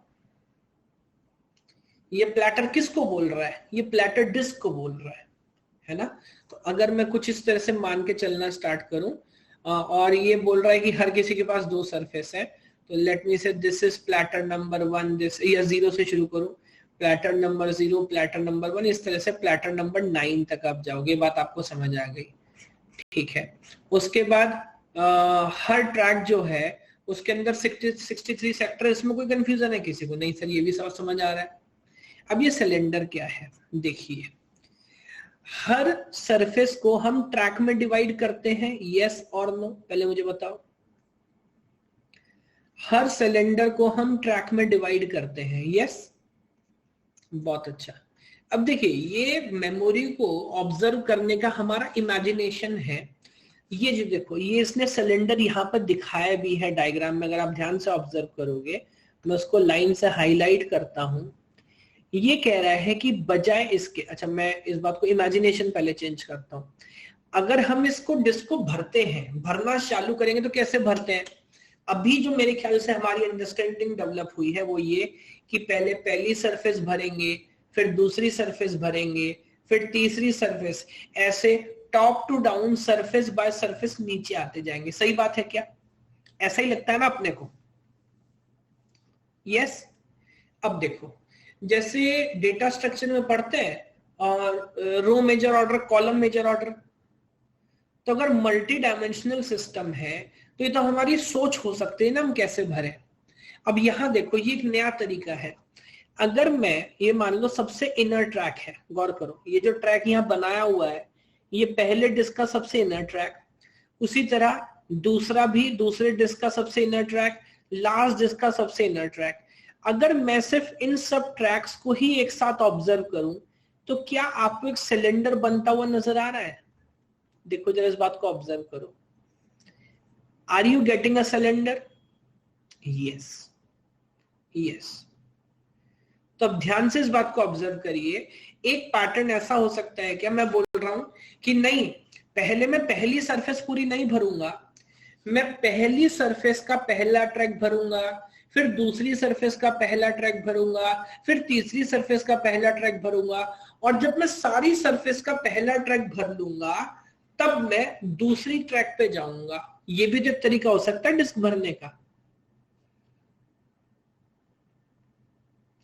मैं बोल रहा हूं हर सरफेस का मैं सबसे पहले इनर मोस्ट ट्रैक भरूंगा। जब मैं हर सरफेस का इनर मोस्ट ट्रैक भर लूंगा उसके बाद मैं सरफेस नंबर 2 पे जाऊंगा। This could also be a way, yes और नो? यस। तो अब आप मुझे बताओ, जो बात है 1000 सिलेंडर की, 1000 cylinder is nothing but 1000 track, वो कोई अलग बात नहीं है। 1000 cylinder is nothing but 1000 track, लेकिन क्योंकि वो एक सरफेस को इमेजिन ना करके पूरे के पूरे इस सिस्टम को इमेजिन कर रहा है, इसलिए वो उसको सिलेंडर कह के बुला रहा है। क्या ये बात समझ आती है आपको? अब सर हमको कैसे पता लगेगा एड्रेसिंग कैसे डेवलप की है? लिखा है उसने अगली लाइन में, देखो क्या लिखता है। कहता है The address of a sector is given as a triplet. किसी सेक्टर तक पहुंचने का तरीका, where C is the cylinder number, H is the surface number and S is the sector number। यानी कि अब हम इसको कैसे एक्सेस करेंगे? अगर कहीं जाना है, सबसे पहले क्या बताएंगे? स्टेप नंबर 1 हम बताएंगे सिलेंडर नंबर, स्टेप नंबर 2, जब आप सही सिलेंडर पे पहुंच जाओगे उसके बाद बताएंगे सरफेस नंबर, और जब सही सरफेस पे पहुंच जाओगे फिर कहानी सेम है, फिर ट्रैक नंबर, फिर सेक्टर नंबर। बताओ ये पैटर्न समझ आता है क्या? भाई एक ही मेमोरी को अलग अलग तरीके से ऑब्जर्व करने का तरीका हुआ ना। अब आगे बढ़ो, कहता है फिर भी इसका मन नहीं भरा एग्जामिनर का, देखो फर्दर एक्सप्लेन कर रहा है, कहता है thus the zeroth sector has address 000 and the first sector has address 001। हाँ सही बात है, जो अगला सेक्टर होगा, हम तो काउंटिंग 0 से शुरू करते हैं, तो जो अगला सेक्टर होगा वो कैसे आगे बढ़ेगा, पहले cylinder number 0, surface number 0, sector number 2। अब आपसे पूछ रहा है, अभी मैं निकलवा के दिखाता हूं, कहते हैं इसका क्या बताओ, इसका सेक्टर नंबर बताओ। गौर करना जनाब, अगर मेरा, मैं लिख लूं अलग से, एड्रेस क्या कह रहा है 400,16,20, अभी किसने पूरा फॉर्मूला भी लिखा था, वेरी गुड। अगर मेरा सिलेंडर नंबर, पहला नंबर सिलेंडर है ना, अगर मेरा सिलेंडर नंबर 400 है तो क्या ये पक्का है कि 0 से 399 तक भरे जा चुके होंगे, उसके बाद 400 का नंबर आया होगा? Yes, please try to understand. अगर मेरा नंबर 400 है सर, तो मेरे से पीछे 0 से 399 तक मेरे से पीछे कितने हैं? मेरे से पीछे सर 400 सिलेंडर्स हैं, तब जाके इसका नंबर आया है। अच्छा 400 सिलेंडर है, हर सिलेंडर की कैपेसिटी कितनी है? हर सिलेंडर की कैपेसिटी है कि हर सिलेंडर में कितने ट्रैक है? It has 63 tracks. Her cylinder में 63 ट्रैक्स हैं, और हर ट्रैक में, हर सेक्टर में कितने बाइट हैं, बोला है क्या इसने? अच्छा नहीं, एक और चीज, मैं सिलेंडर बोल रहा हूं, मुझे सरफेस भी तो लिखना चाहिए ना। How many surfaces? यस, तो पहले मैं सीक्वेंस बाय सीक्वेंस चलता हूं। 400 मुझसे पहले हैं, हर किसी के पास 20 सरफेस हैं, और हर सरफेस पे 63 सेक्टर्स हैं। तो ये तो पहला कंपोनेंट हो गया, this is only the first component. Yes, now let me come to the second component. मैं जिस सिलेंडर में हूं उसमें मेरा सरफेस नंबर 16 है, तो मुझसे पहले 0 से 15 सरफेस भरे जा चुके हैं, यस और नो? मैं जिस सरफेस पे हूं उस पर मैं जिस सिलेंडर पे हूं, आई एम सॉरी, मैं जिस सिलेंडर पे हूं उस पर मेरा सरफेस नंबर 16 है जनाब, तो मुझसे पहले 0 से 15 यानी कि 16 भरे जा चुके हैं सरफेस, और हर सरफेस की कैपेसिटी अगेन फिर वही 63 ट्रैक्स सेक्टर्स है। बताइए बात समझ आ रही है क्या? डायमेंशन, अगर आपको याद है ना, रो मेजर कॉलम मेजर, मैंने आपको मल्टी डायमेंशनल एरे डिराइव कराया था डेटा स्ट्रक्चर में, ये मैं वही कर रहा हूं, डायमेंशन बाय डायमेंशन रिजॉल्व करता जा रहा हूं, याद है? प्लस प्लस फाइनली मैं जिस सेक्टर में हूं मेरा सेक्टर नंबर 29 है जनाब, तो मुझसे पहले कितने हैं? 0 से 28 तक मुझसे पहले भी 29 है। 1 से 28 नहीं, 0 से 28, बोला ना, एवरीथिंग स्टार्टिंग फ्रॉम 0, ताकि कंफ्यूजन ना, इंडेक्सिंग में लिखा है उसने। तो 0 से 28 29 है। इस सब को सम करके चेक करो, क्या 5,05,037 आ रहा है क्या? Yes, so option C is the correct answer. एक बार ऑब्जर्व करो, टाइम लो, फिर कोई डाउट, कोई कंफ्यूजन है तो मुझे बताओ।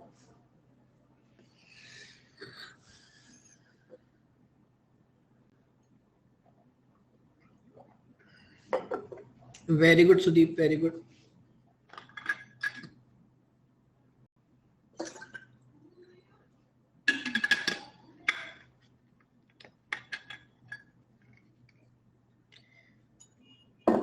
क्लियर हो रहा है क्या सभी को?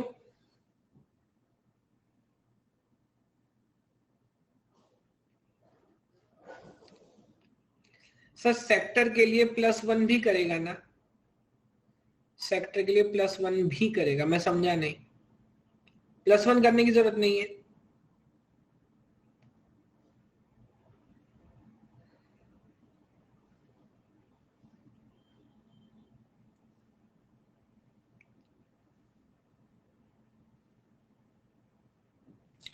एक काम करते हैं, अभी ये कंसेप्ट और स्ट्रांग होगा जब आप इसको रिवर्स सॉल्व करोगे। जरा एक ये क्वेश्चन और सॉल्व करो, दिस वन। दिस इज, अच्छा एक सेकेंड, इसका एक लिंक क्वेश्चन भी है। चलो अच्छा पहले आप ये करो, फिर मैं दोबारा आपको लेके आता हूं। इस क्वेश्चन को ऑब्जर्व करो, मुझे बताओ आंसर क्या होगा।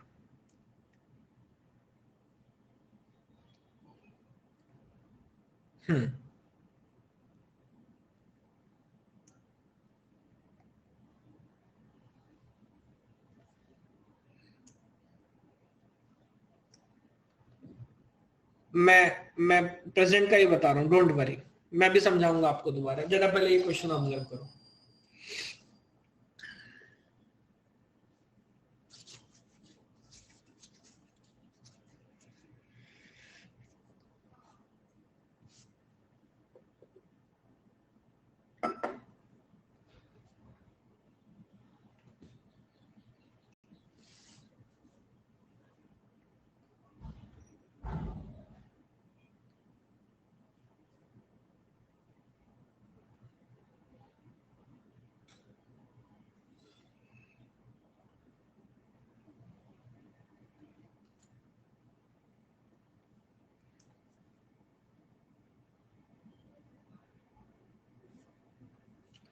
Pattern bye pattern, value by value observe करो।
सेम पैटर्न है या डिफरेंट है, या फिलॉसफी सेम है, आइडिया सेम है, बट क्वेश्चन कुछ और पूछा है?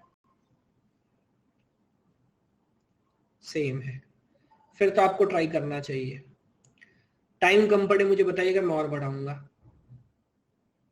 करने की विद्या करने से होगा, जब तक खुद ऑब्जर्व नहीं करेंगे सर तब तक क्लैरिटी नहीं आएगी।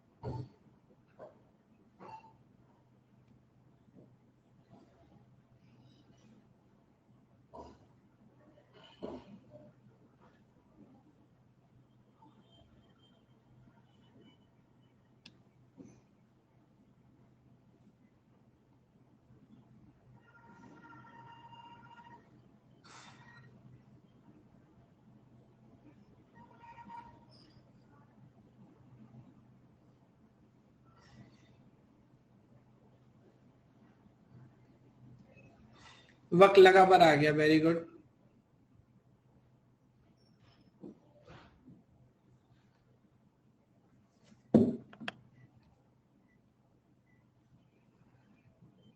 ओहो, मुझसे परसेंटेज भी मिस हो गई, कोई बात नहीं, मैं परसेंटेज के हिसाब से वैल्यू बाय वैल्यू ऑब्जर्व करता हूं, फिर मुझे बताइएगा।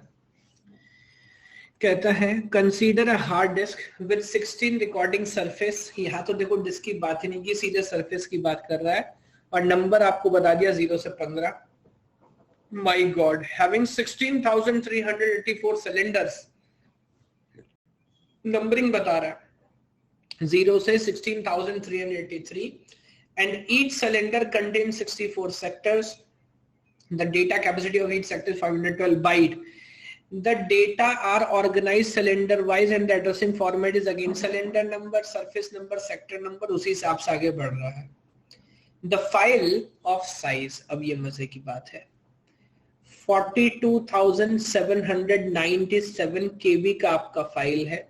Yes.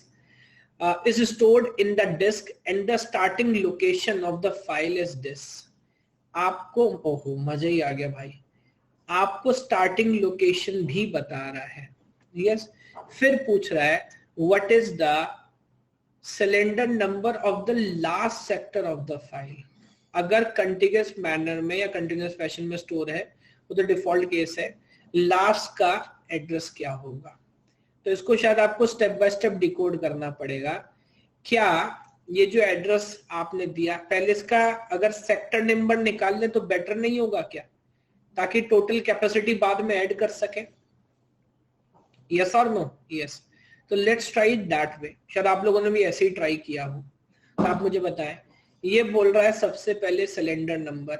मेरा सिलेंडर नंबर 1200 है, तो मुझसे पहले कितने सिलेंडर हुए, 0 से, क्योंकि फिर चालू किया है 0 से 1199, तो मुझसे पहले 1200 ही हुए, मुझसे पहले 1200 हुए. और हर सिलेंडर पे कितने सरफेस है, हर सिलेंडर के ऊपर सर 16 सरफेस है, हमें बताया गया है. और हर सरफेस के ऊपर कितने सेक्टर हैं, हर सरफेस के ऊपर 64 सेक्टर्स हैं. तो इतने सेक्टर मुझसे पहले हैं. फिर मैं अब थोड़ी स्पीड से आगे बढ़ता हूं. मेरा सेक्टर नंबर 9 है, तो मुझसे पहले 9 सेक्टर हैं. हर किसी के पास, मेरा सरफेस नंबर 9 है, हर किसी के पास अगेन 64 सेक्टर्स हैं.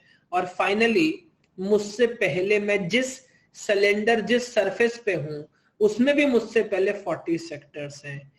क्या ये जो इक्वेशन मैंने यहां पर बनाने की कोशिश की है सही है क्या, मुझे बताओ. ऑब्जर्व कर पा रहे हो क्या. Yes.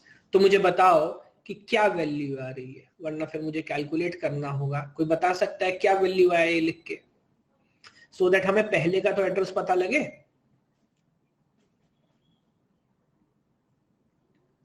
Okay.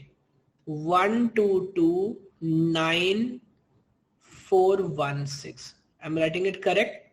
122 like this. So 12,29,416. 12,29,416 सब लोग का सेम आ रहा है. ठीक है. तो अब आप भी बात समझ पा रहे हैं कि ये हमारा पहला नंबर होगा सेक्टर का, सेक्टर के हिसाब से सिर्फ. ओके. अब अपना जरा फाइल देख लो. Just look at your file. आपका जो फाइल है उसकी कैपेसिटी है इतनी. अगर मैं इस फाइल साइज को सेक्टर की कैपेसिटी से डिवाइड कर लूं तो क्या मुझे पता लग जाएगा फाइल को कितने सेक्टर चाहिए. Yes. So what is the capacity of the sector, कहीं यूज नहीं किया हमने. Now that must be divided by 512 byte, और इसको भी मल्टीप्लाई करके 1024 लिख लो. सही बात है. तो बाइट से bite cancel. Now 512 say that becomes 2. तो 42,797 को 2 से मल्टीप्लाई करोगे, बताओ क्या आ रहा है. Okay. So you are telling me आ रहा है 85,595. तब आप मुझे बताओ, क्योंकि मेरे को लास्ट वाले का एड्रेस बताने का है, लास्ट का एड्रेस बताना है, तो क्या मुझे सम कर लेना चाहिए 85,594 को.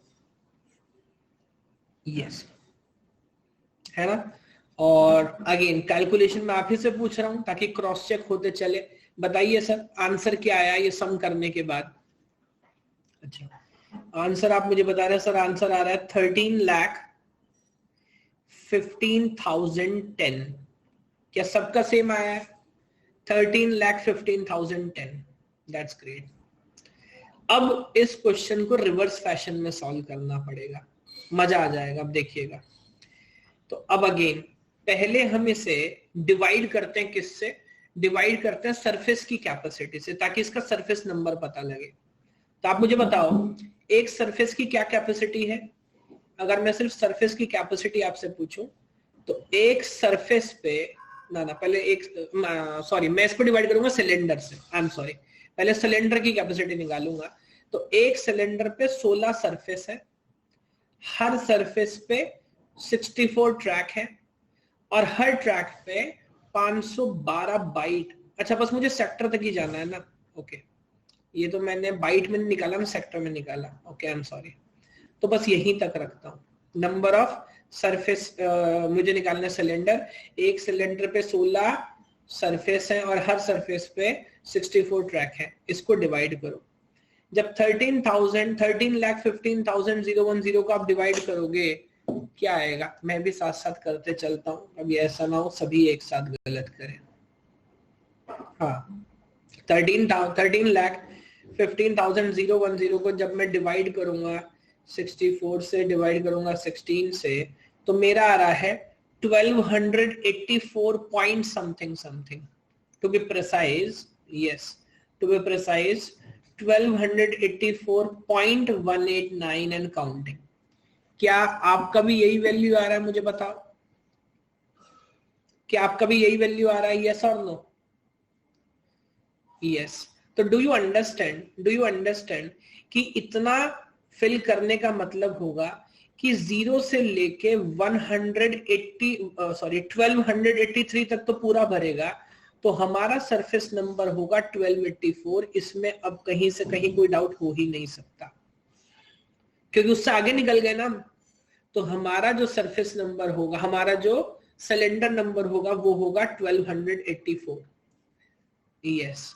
तो आंसर तो आ गया डी। ये क्वेश्चन तो यहाँ खत्म हो गया, बट मैं इसे यहाँ खत्म नहीं करना चाहता, मैं आपको पूरा एड्रेस डिकोड कराना चाहता हूँ।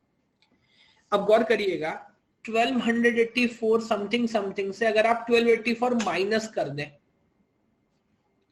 यस, तो लेट मी जस्ट माइनस 1284 और इसको दोबारा हम मल्टीप्लाई कर दें कैपेसिटी से, दैट इज 16 इंटू 64, तो वैल्यू बचेगी 194।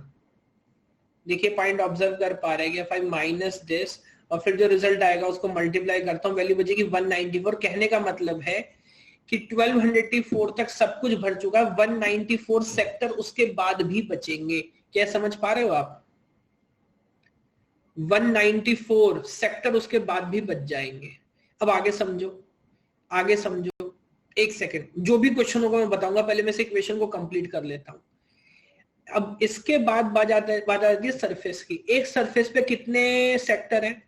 एक सरफेस पे 64 सेक्टर है। इसे डिवाइड करो 64 से, तो 194 अगर डिवाइड करोगे आप 64 से, this turn out to be 3.03125। इसका मतलब मुझे ये भी पता है कि ये जो 1284 सिलेंडर नंबर है उस पे मुझे सरफेस नंबर मिलेगा 3। फिर देखो जो रिमेनिंग है, इससे अगर मैं माइनस कर देता हूं 3 को और फिर मल्टीप्लाई करता हूं 64 को, तब बचेगा रिमेनिंग वैल्यू 2। रिमेनिंग वैल्यू क्या बचेगा? 2। तो रिमेनिंग वैल्यू 2 का मतलब हुआ कि अब अगेन 0 एंड 1, तो मेरा जो एड्रेस होगा that is this is the address of the last sector. पूरा एड्रेस भी आप निकाल सकते हो, 1284,3,2। अब जिसको जो डाउट है वो बताए। आप क्या लिख रहे थे? Can we do it like 42 something something minus divide, नहीं उसमें प्रॉब्लम होगा, उसमें प्रॉब्लम होगा। 0 से 1284 1200 से नहीं नहीं नहीं, आप समझो, हम नंबरिंग कर रहे हैं। हमसे पहले हमारे पास जितना डेटा है, हमसे पहले 1284 सिलेंडर पूरे के पूरे भर चुके हैं। कोई बात नहीं, मुझे बताओ कितने लोग को कैलकुलेशन समझ आई, पहले मुझे बताओ, वरना फिर मैं इसको और तरीके से लेके चलता हूं। पोल कर लेता हूं, ये बात ठीक है, पोल कर लेता हूं, क्योंकि इस पैटर्न पे ज्यादा क्वेश्चन नहीं मिलेंगे। बताओ, आप बताओ, ट्रू मतलब समझ आया, फॉल्स मतलब नहीं कंफ्यूजन है? मुझे बताओ एक बार, ट्रू मतलब समझ आया, फॉल्स मतलब कंफ्यूजन है?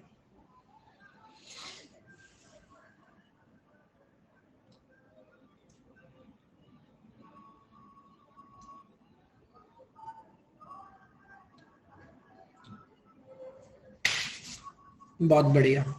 70% बच्चे मेरी क्लास में कंफ्यूज है, तो मेरी ऐसी की तैसी। मैंने क्या किया, मैं दोबारा से कोशिश करता हूं। ऐसा समझिए, सी मतलब सिटी, सी मतलब सिटी, उसके बाद उस सिटी के अंदर कुछ सेक्टर है या सोसाइटी मान लेते हैं, सोसाइटी मान लेते हैं, उसके अंदर कुछ सोसाइटीज हैं और हर सोसाइटी के अंदर कुछ सेक्टर हैं। ये बात समझ आती है? City, society and her society के अंदर कुछ सेक्टर है, लाइक दिस, है ना। अब देखो इस क्वेश्चन के हिसाब से ऑब्जर्व कराता हूं आपको। एक सेक्टर में 512, एक सेक्टर कैपेसिटी क्या बोली थी इसने, 512 बाइट। एक सेक्टर में 512 घर आते हैं, ये बात समझ आती है? घर ही है, these are the houses. Every sector contain 512 house. Yes. And every society contains, कितना सेक्टर था? Every society contains 16, sorry 64 था क्या?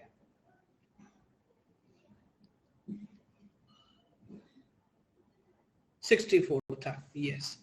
It contains 64. सरफेस अभी छूट गया, उसको भी कवर करता हूं। yes, and each सिलेंडर, हाँ, मान लो कि हर सिलेंडर मेरे पास, टोटल सिलेंडर्स ने बोला कितने, ओके, मान लो मेरे पास 16,384 सिटी है। मेरे पास टोटल कितनी सिटी है? 16,384 सिटी है। हर सिटी में एक चीज और लेनी पड़ेगी, सिटी, सोसाइटी, सेक्टर। तो सिटी के अंदर ले लेता हूं जोन, सिटी के अंदर जोन भी है। यस, हर सिटी के अंदर टोटल 16 जोन है, हर जोन के अंदर 64 सोसाइटी है और हर सोसाइटी के अंदर 512 मकान नंबर है। मजा ही आ गया। ये बात ऑब्जर्व कर पा रहे हो? अब ये हमने कंट्री बना ली, हमारे पास एक कंट्री है, कंट्री के अंदर ये पैटर्न समझाऊंगा सर आपको, बाकी ऐसी की तैसी आगे बढ़ने को मतलब नहीं बनता। तो आप समझो मेरे पास 16,000 शहर हैं, हर शहर के अंदर 16 जोन है, 16 जोन के अंदर 64 सोसाइटी और 64 सोसाइटी के अंदर 512 मकान है। मान लो हम पोलियो ड्रॉप पिला रहे हैं, मान लो वैक्सीनेशन कर रहे हैं, इसी तरह से तो करते होंगे नहीं? मान लो हम राशन की दुकान से राशन बांट रहे हैं, बहुत बड़ा सिस्टम है, ठीक है। अब आप समझो, किसी ने बोला कि जनाब मेरा जो मकान नंबर है, मेरा मकान नंबर है 13,15,010, 13,15,010। अब समझना इस प्रॉब्लम को, ये मकान नंबर ढूंढ के बताओ। प्रॉब्लम समझ आ रही है क्या? 13,15,010 मकान नंबर कहां पड़ेगा सर, ये ढूंढ के बताओ। अच्छा सॉरी, हम जो गेम खेल रहे हैं हम सेक्टर में खेल रहे हैं ना, ये मकान नंबर नहीं, ये हमारा सोसाइटी नंबर है। यानी कि उस सोसाइटी के अंदर क्या रहा, घर तो मैं ढूंढ लूंगा, बस मुझे सोसाइटी का नंबर बता दो, ये सोसाइटी कहां पड़ेगी, किस शहर के किस जोन में सोसाइटी है, ये बता दो, चलेगा? अब देखो, सबसे पहले मुझे ये देखना पड़ेगा, ध्यान से सोचना, मुझे देखना पड़ेगा कि एक शहर में कितनी सोसाइटी आती है, यस और नो। मुझे पहले क्या देखना पड़ेगा? मुझे देखना पड़ेगा एक शहर में कितनी सोसाइटी आती है। तो एक शहर में कितनी सोसाइटी आती है बताओ? एक शहर में 16 जोन, हर जोन के अंदर 64 societies, 16 into 64, 2 raised to power 4, 2 raised to power 6, 1024 हो गया। इस बार डायरेक्ट करूंगा। इसका मतलब है कि एक शहर में 1024 सोसाइटी है ना। अब ये बहुत बड़ा नंबर है, तो मैं क्या कर रहा हूं, मैं देखना चाह रहा हूं मैं किधर पढ़ूंगा। 13,15,000 इसको जब मैं डिवाइड करता हूं सर, किससे? 1024 से, क्या मिलता है मुझे? 13,15,010 को जब मैं डिवाइड करता हूं 1024 से, तो मुझे मिलता है वही वैल्यू, मुझे मिलता है 1284 1284.189 समथिंग समथिंग। तो मैं समझाना क्या चाह रहा हूं ये समझो। मैं एक चीज और अलग से निकाल देता हूं ताकि आप फिगर आउट कर सकें। 12,084 1284 को अगर मैं मल्टीप्लाई करता हूं 1024 से तो क्या वैल्यू आती है, इससे आपको क्लैरिटी होगी ताकि आपके दिमाग में बैठे बात। 1284 multiply by 1024, now this turned out to be 13,14,816। अब समझो ये गेम, आप ये बात समझ रहे हो। जब मैं डिवाइड करके देखता हूं तो समझ आ रहा है कि भाई इतनी लंबी सोसाइटी तक पहुंचने के लिए तो पहले मुझे 1284 शहर पूरे भरने पड़ेंगे। जीरो से लेके 1283 सिटीज पूरे भर गए, तब जाके ये नंबर आएगा। रिमाइंडर के बाद मैं आगे बढ़ रहा हूं ना, तो हमारा ये जो सोसाइटी है ये कहीं ना कहीं 1284 सिटी के अंदर है। ये बात समझ आ रही है? 1285 तक नहीं जा रहा मैं कह रहा हूं मुझसे पहले 0 से लेके 1284 इतने शहर भर चुके हैं, तब जाके ये आ रहा है। मैं कैसे निकाल रहा हूं मुझे पता है, एक एक करके थोड़ी कैलकुलेट करूंगा भाई। हर शहर में 1024 सोसाइटी है, आपका नंबर ये है 13,15,000।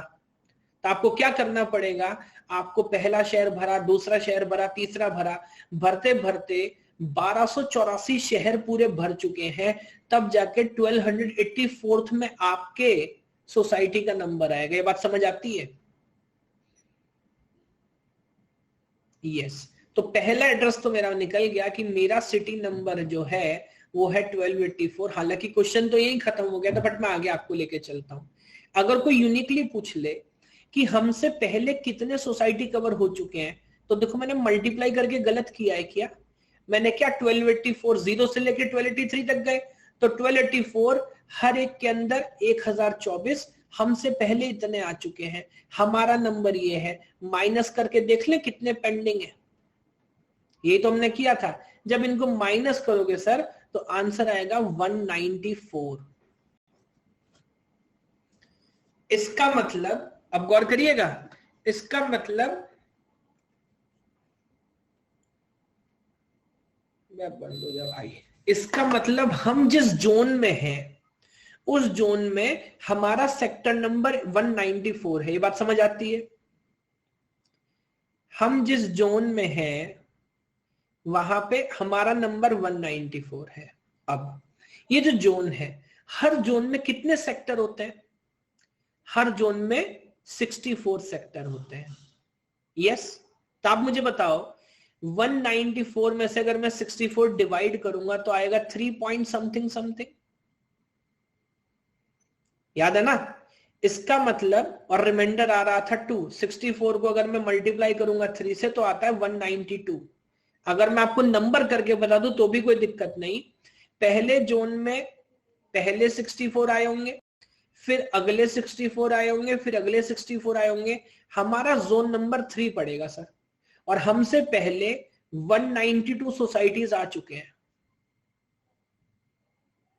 बताओ बात समझ आती है क्या? तो अब हमें अपने एड्रेस का दूसरा पार्ट भी मिल गया।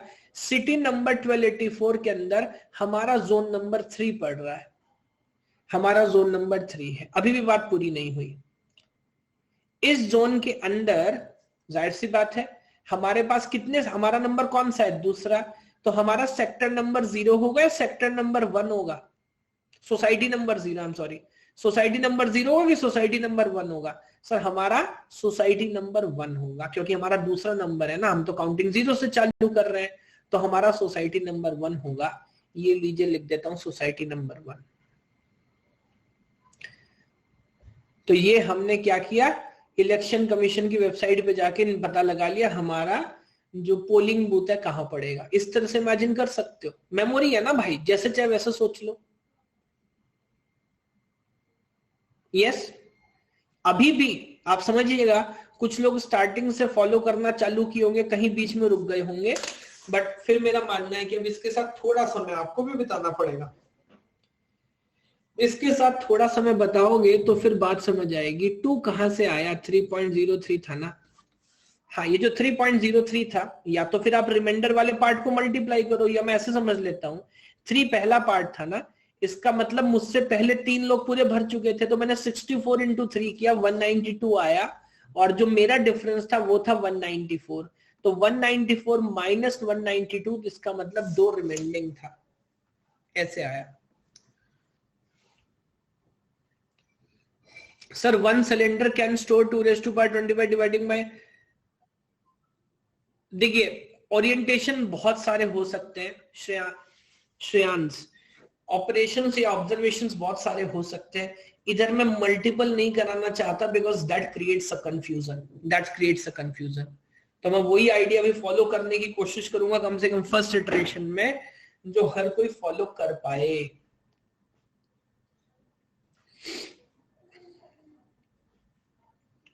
मुझे बताइए अभी ऑब्जर्व कर पा रहे हैं क्या? ये पूरा मैथमेटिकल है, एक बार दिमाग में बैठ गया तो बैठ गया, फिर इसको पूरा ऑब्जर्व करो, फिर समय बिताओ इसके साथ। एक काम करूं, एक कोई और वैल्यू दे दूं आपको, बताओ,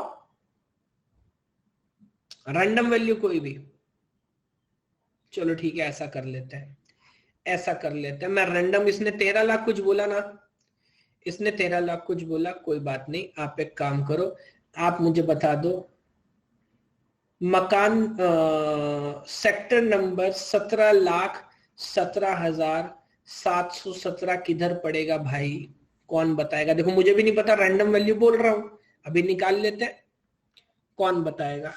17,17,717, 17,17,717 सेक्टर नंबर किस सिटी के, किस जोन के, किस सोसाइटी में पड़ेगा, ये बता दो, मजा ही आ जाएगा। शुरू हो जाओ।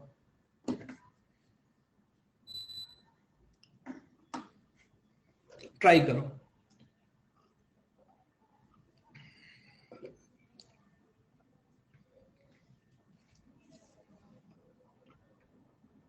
वेरी गुड, बहुत जल्दी संचित कैलकुलेट कर रहा है, बाकी सब लोग भी दिमाग लगाइए भाई।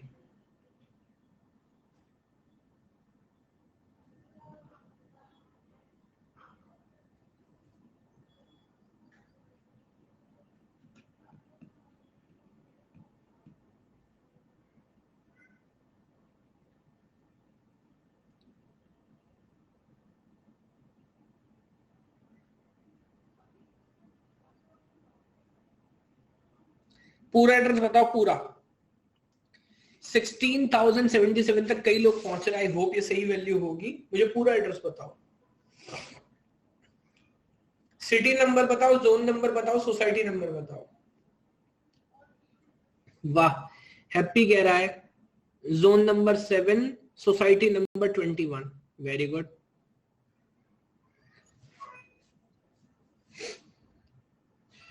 अब देखो, तो लग रहा है आधे बच्चों को तो 1 मिनट भी नहीं लगा इस बार कैलकुलेट करने में।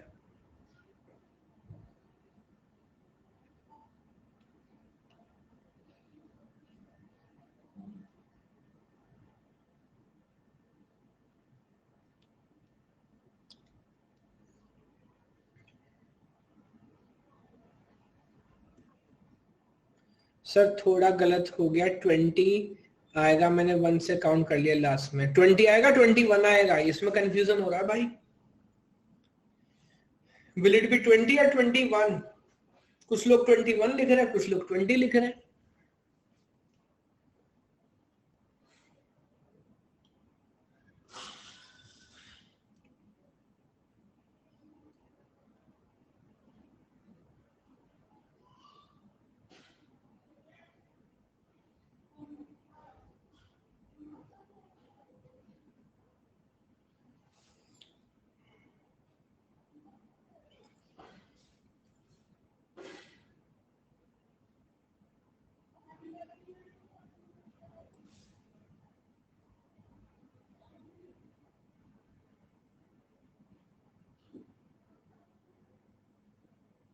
चलिए लेट मी गो 1 बाय 1, भारी कंफ्यूजन है 2021 में, ये स्लाइड मैं खराब नहीं करना चाहता ताकि बाद में आप इस वैल्यू को भी एग्जाम्पल को क्रॉस चेक कर लो।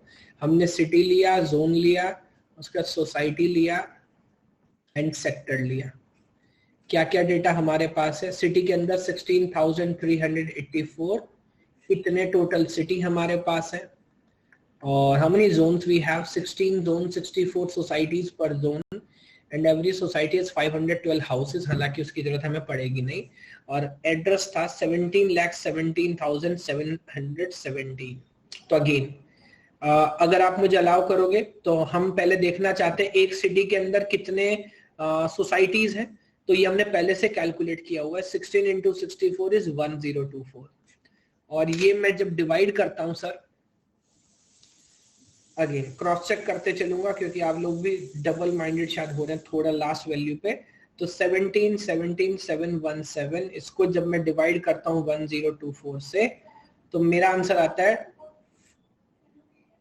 मैंने कुछ वैल्यू गलत लिख दी है भाई, 1717717. Yes, if it is divided by 1024. Yes, मेरा आंसर भी आपकी तरह ही आ रहा है. तो पहला कंपोनेंट जो मेरे एड्रेस का निकल के आ रहा है, नीचे लिख दूं इधर 6777. यस, तो ये आ गया मेरा सिटी नंबर. तो अब मैं पहले एक बार दोबारा क्या करता हूं, इसको मल्टीप्लाई कर लेता हूं 1024 से. तो when I do that 1677 multiply by 1024, तो जो आंसर आता है वो आता है 117,748. और हमारा जो एक्चुअल नंबर है वो है 17,17,717. जब मैं माइनस करूंगा तो डिफरेंस कितना आएगा? डिफरेंस आएगा 469. यहां तक की बात ऑब्जर्व कर पा रहे हैं? अब ये 469 कौन से जोन में पड़ेगा ये देखना है. एक जोन में कितने सोसाइटी हैं? एक जोन में 64 सोसाइटीज हैं. Yes, very good. तो आगे की कहानी भी सबको पता है. 469 it must be divided bye 64. Very good. चलो आप मुझे बता ही रहे हो. आंसर आ रहा है 7.72. तो ये बात पक्का है कि जोन नंबर हमारा हो गया 7. जोन नंबर हो गया 7. और अब मैं सीधे काम करता हूं, 64 को माइनस मल्टीप्लाई करता हूं 7 से देखने के लिए. 448 आता है नंबर, 448. तो 469 माइनस 448 कितना रिमाइंडिंग आएगा?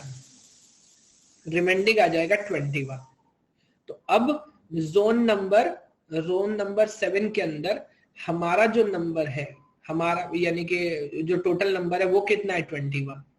तो इसका मतलब हमारा 21 है. 0 से 20 तक क्या सब भरा हुआ है? हमारा 21 है भाई, तो 0 से 21 तो भरा हुआ है ना. ये बात ऑब्जर्व कर पा रहे हो क्या? जैसे यहां पर अगर हमारा नंबर 2 था ना, तो 0 and 1. हमारा नंबर 21 है, तो ठीक है, फिर हमारा नंबर 20 होगा ना. 21 क्यों होगा? अगर हम 21वें नंबर पे हैं, तो फिर 21 नंबर तो 20th इंडेक्स पे मिल जाएगा ना. तो 0 से लेके 19 तक 20 हमसे पहले, 21वां नंबर हमारा. तो ये हो गया सर सही एड्रेस. 1677 सिटी नंबर, उसके अंदर 7वां जोन, उसके अंदर 20वीं सोसाइटी हमारी है. बट बाद में क्लियर हो गया, कोई बात नहीं. अब मुझे बताओ इस आइडिया पे क्लैरिटी हो रही है क्या?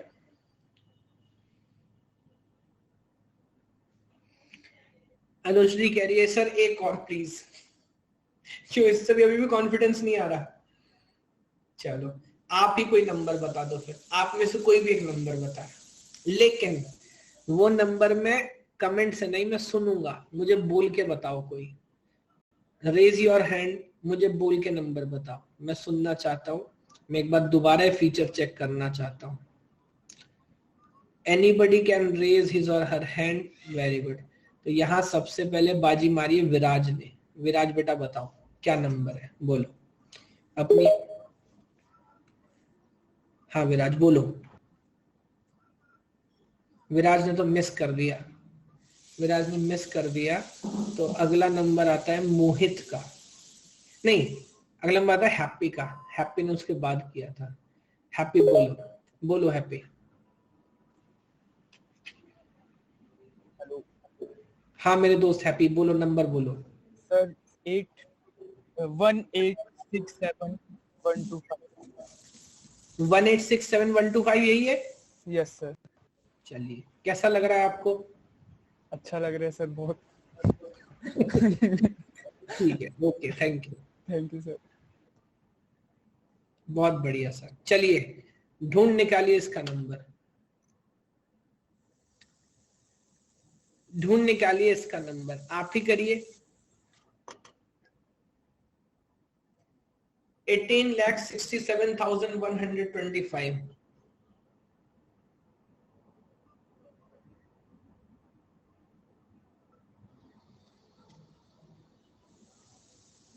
Yes, I think special class में भी होगा आई थिंक स्पेशल क्लास में भी।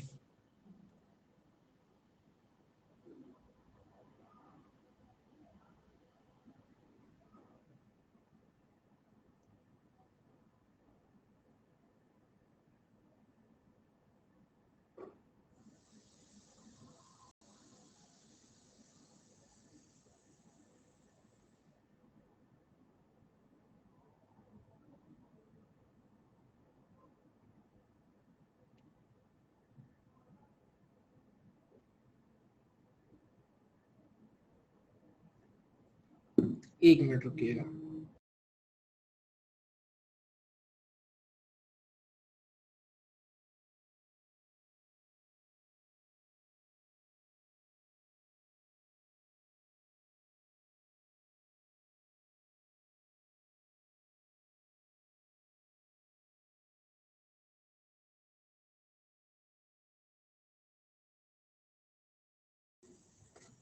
ओके सर, तो फाइनल एड्रेस आ रहा है 1823,5,52। Okay, let me go one by one. तो अगेन अब आगे कहानी तो आपको पता है। अगर इसको मैं डिवाइड करता हूं 1024 से, तो आपका कहना है आंसर आ रहा है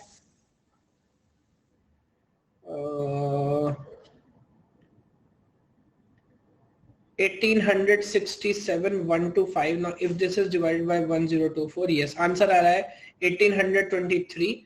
तो फिर मैं एक काम करता हूं, अगेन 1823 को जब मल्टीप्लाई करूंगा 1024 से, तो मेरा जो वैल्यू आ रहा है सर, वो आ रहा है 18,66,752। और जब 18,67,125 से माइनस करूंगा तो डिफरेंस कितना आएगा? डिफरेंस निकाला किसी ने? डिफरेंस आएगा 373। ओके, अब एक चीज तो हमें पता लग गई, सिटी नंबर। अब 373 को डिवाइड करेंगे किससे? 64 से, बिकॉज हर जोन के अंदर 64 हो सकता है। तो 373 को जब मैं डिवाइड करता हूं 64 से, मुझे आता है 5.82 समथिंग। तो जोन नंबर 5 हो गया। और again if I do this 64 multiply by 5, मेरे को मिलेगा 320। 373 minus 320, so what I'll get is 53. I'll get 53। तो अब इसका मतलब 53 अगर हमारा नंबर है, तो अब ये बात आप जान गए, 0 से चालू करूंगा 50 तक, 53 हमारा नंबर है ना। हाँ, तो 0 से 51 तक 52 हो जाएगा। 53 नंबर 52th इंडेक्स पे मिलेगा। 53 नंबर 52 वाले इंडेक्स पे मिलेगा। अब इस पैटर्न में मुझे नहीं लगता कोई डाउट, कोई कंफ्यूजन किसी को रहना चाहिए। Is there any use of starting address? मैं समझा नहीं। आमतौर पे ऑब्वियसली स्टार्टिंग एड्रेस तो पता होना ही चाहिए, बट हाँ आप ये पूछ सकते हो why we are starting with 0। Actually हमारा क्योंकि कॉम्बिनेशन, पहला कॉम्बिनेशन 0 से स्टार्ट होता है। रियल लाइफ में हम 1 से चालू करते हैं कि 0 से? रियल लाइफ में जो एड्रेसिंग वगैरह करते हैं तो हम 1 से चालू करते हैं, बट कंप्यूटर साइंस में हम 0 से चालू करते हैं, बिकॉज यहां पर हम एक कॉम्बिनेशन भी वेस्ट क्यों करें भला, isn't it? So thereby we start with 0। फिर एक और बात, ये सारी बातें किसी को बतानी तो है नहीं अपने को। स्टार्टिंग सिटी और जोन भी 0 से ही चालू होगा ना? बिल्कुल, हर वैल्यू 0 से चालू होगी। पहली सिटी कौन है? अच्छा मुझे बताओ, फर्स्ट सोसाइटी का, पहले सोसाइटी का एड्रेस क्या होगा? पहले मकान का एड्रेस क्या होगा? एड्रेस होगा city number 0, zone number 0, society number 0, house number 0, like this. सबका नंबर 0 से ही चालू होगा, हमारी सारी काउंटिंग 0 से चालू होगी।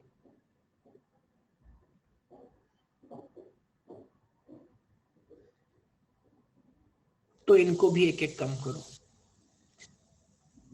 आप कंफ्यूज हो गए, देखिए दोबारा समझिए। जब मैं इस नंबर को इस नंबर से डिवाइड कर रहा हूं तो मुझे 1823 पॉइंट समथिंग समथिंग मिल रहा है। सुनो मेरी बात, जब मैं इस नंबर को इस नंबर से डिवाइड कर रहा हूं तो मुझे 1823 समथिंग समथिंग मिल रहा है। इस बात का मतलब है 1823 शहर पूरे के पूरे भर चुके हैं, यस और नो? भर चुके हैं। तो मैडम इसीलिए तो मैं नंबरिंग कर रहा हूं, मैंने 1824 थोड़ी लिया है।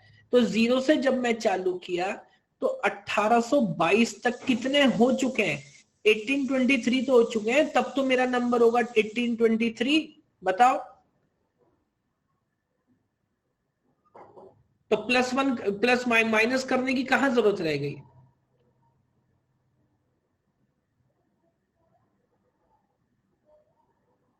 बाकी तुम में से किसी को तो कोई डाउट नहीं है ना?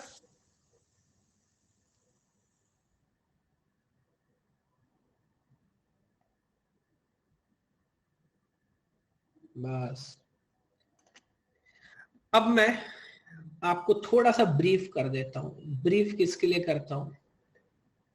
अगला जो टॉपिक शाम में आज हम स्टार्ट करेंगे, उस टॉपिक का नाम क्या है? अच्छा, एक क्वेश्चन यहां और बचा, आई एम सॉरी। एक ये क्वेश्चन देखिए सर, इसकी कहानी सुनिए, इसका दर्द सुनिए, मुझे बताइए इस बालक का आंसर क्या होगा।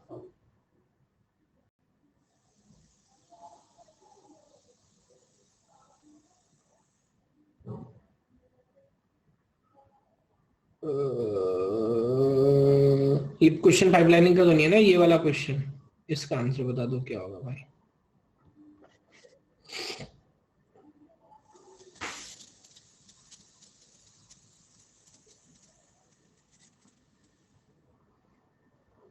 ये कुकर इतनी सीटियां मार रहा है, क्या इसमें रोड़ी पका रहे हैं, पत्थर पका रहे हैं, क्या पका रहे हैं?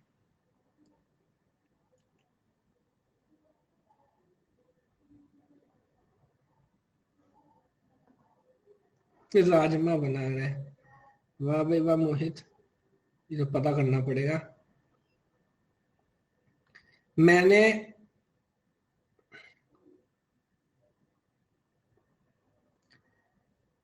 यार प्रसाद, मैंने भी कविता को बैठ के तसल्ली से नहीं पढ़ा।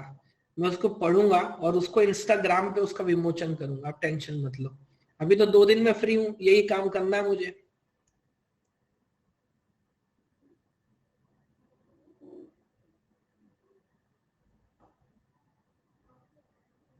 जी हाँ, मैं अपने इन लॉस के घर पे हूँ, तो मैं 2 दिन थोड़ा दब्बू बन के जीने वाला हूँ, तो आप लोगों से बात करके खुश हो जाता हूँ।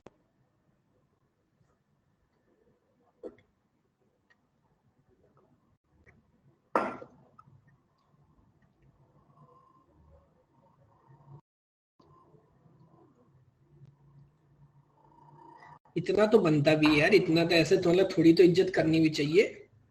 ऐसे थोड़ी कुछ भी खिला देंगे, नहीं।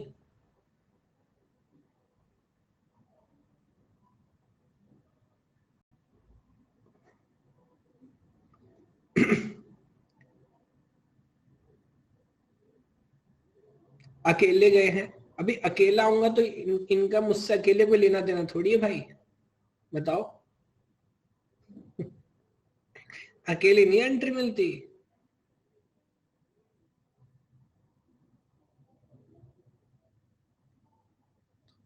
चलिए, क्या क्या वैल्यूज आई हैं? मैं जयपुर में हूं, मैंने बताया था मैं कहाँ पे हूं, मैं जयपुर में हूं। तो 19% लोग आंसर कर रहे हैं, 53%, and then 24%, and then 3। Now let me go one by one. Let me go one by one. Consider a disk with 16,384 bytes per track, having a rotation time of 16 millisecond. Rotation time, okay. And average seek time. This what is the time in millisecond to read a block? ये तो सीधा data transfer की बात कर रहा है। Seek time बताओ कितना? मैं मान जाओ भैया, मान जाओ। सीक टाइम कितना है? सीक टाइम हो गया 40 मिलीसेकेंड प्लस।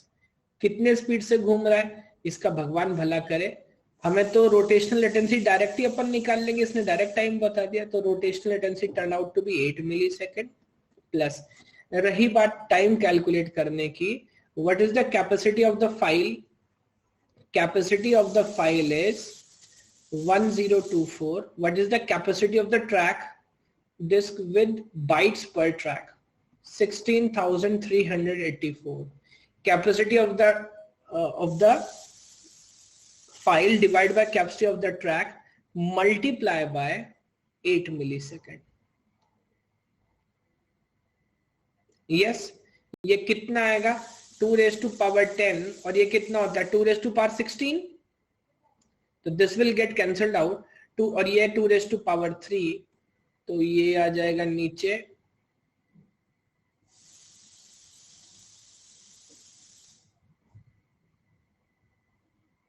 अच्छा यहां मुझे 16 लेना है, तो that is 2 raised to power 4, हाँ ये बात सही है, तो 10 और 16 बचा 6, तो ये बचा 4, यानी कि 1/4,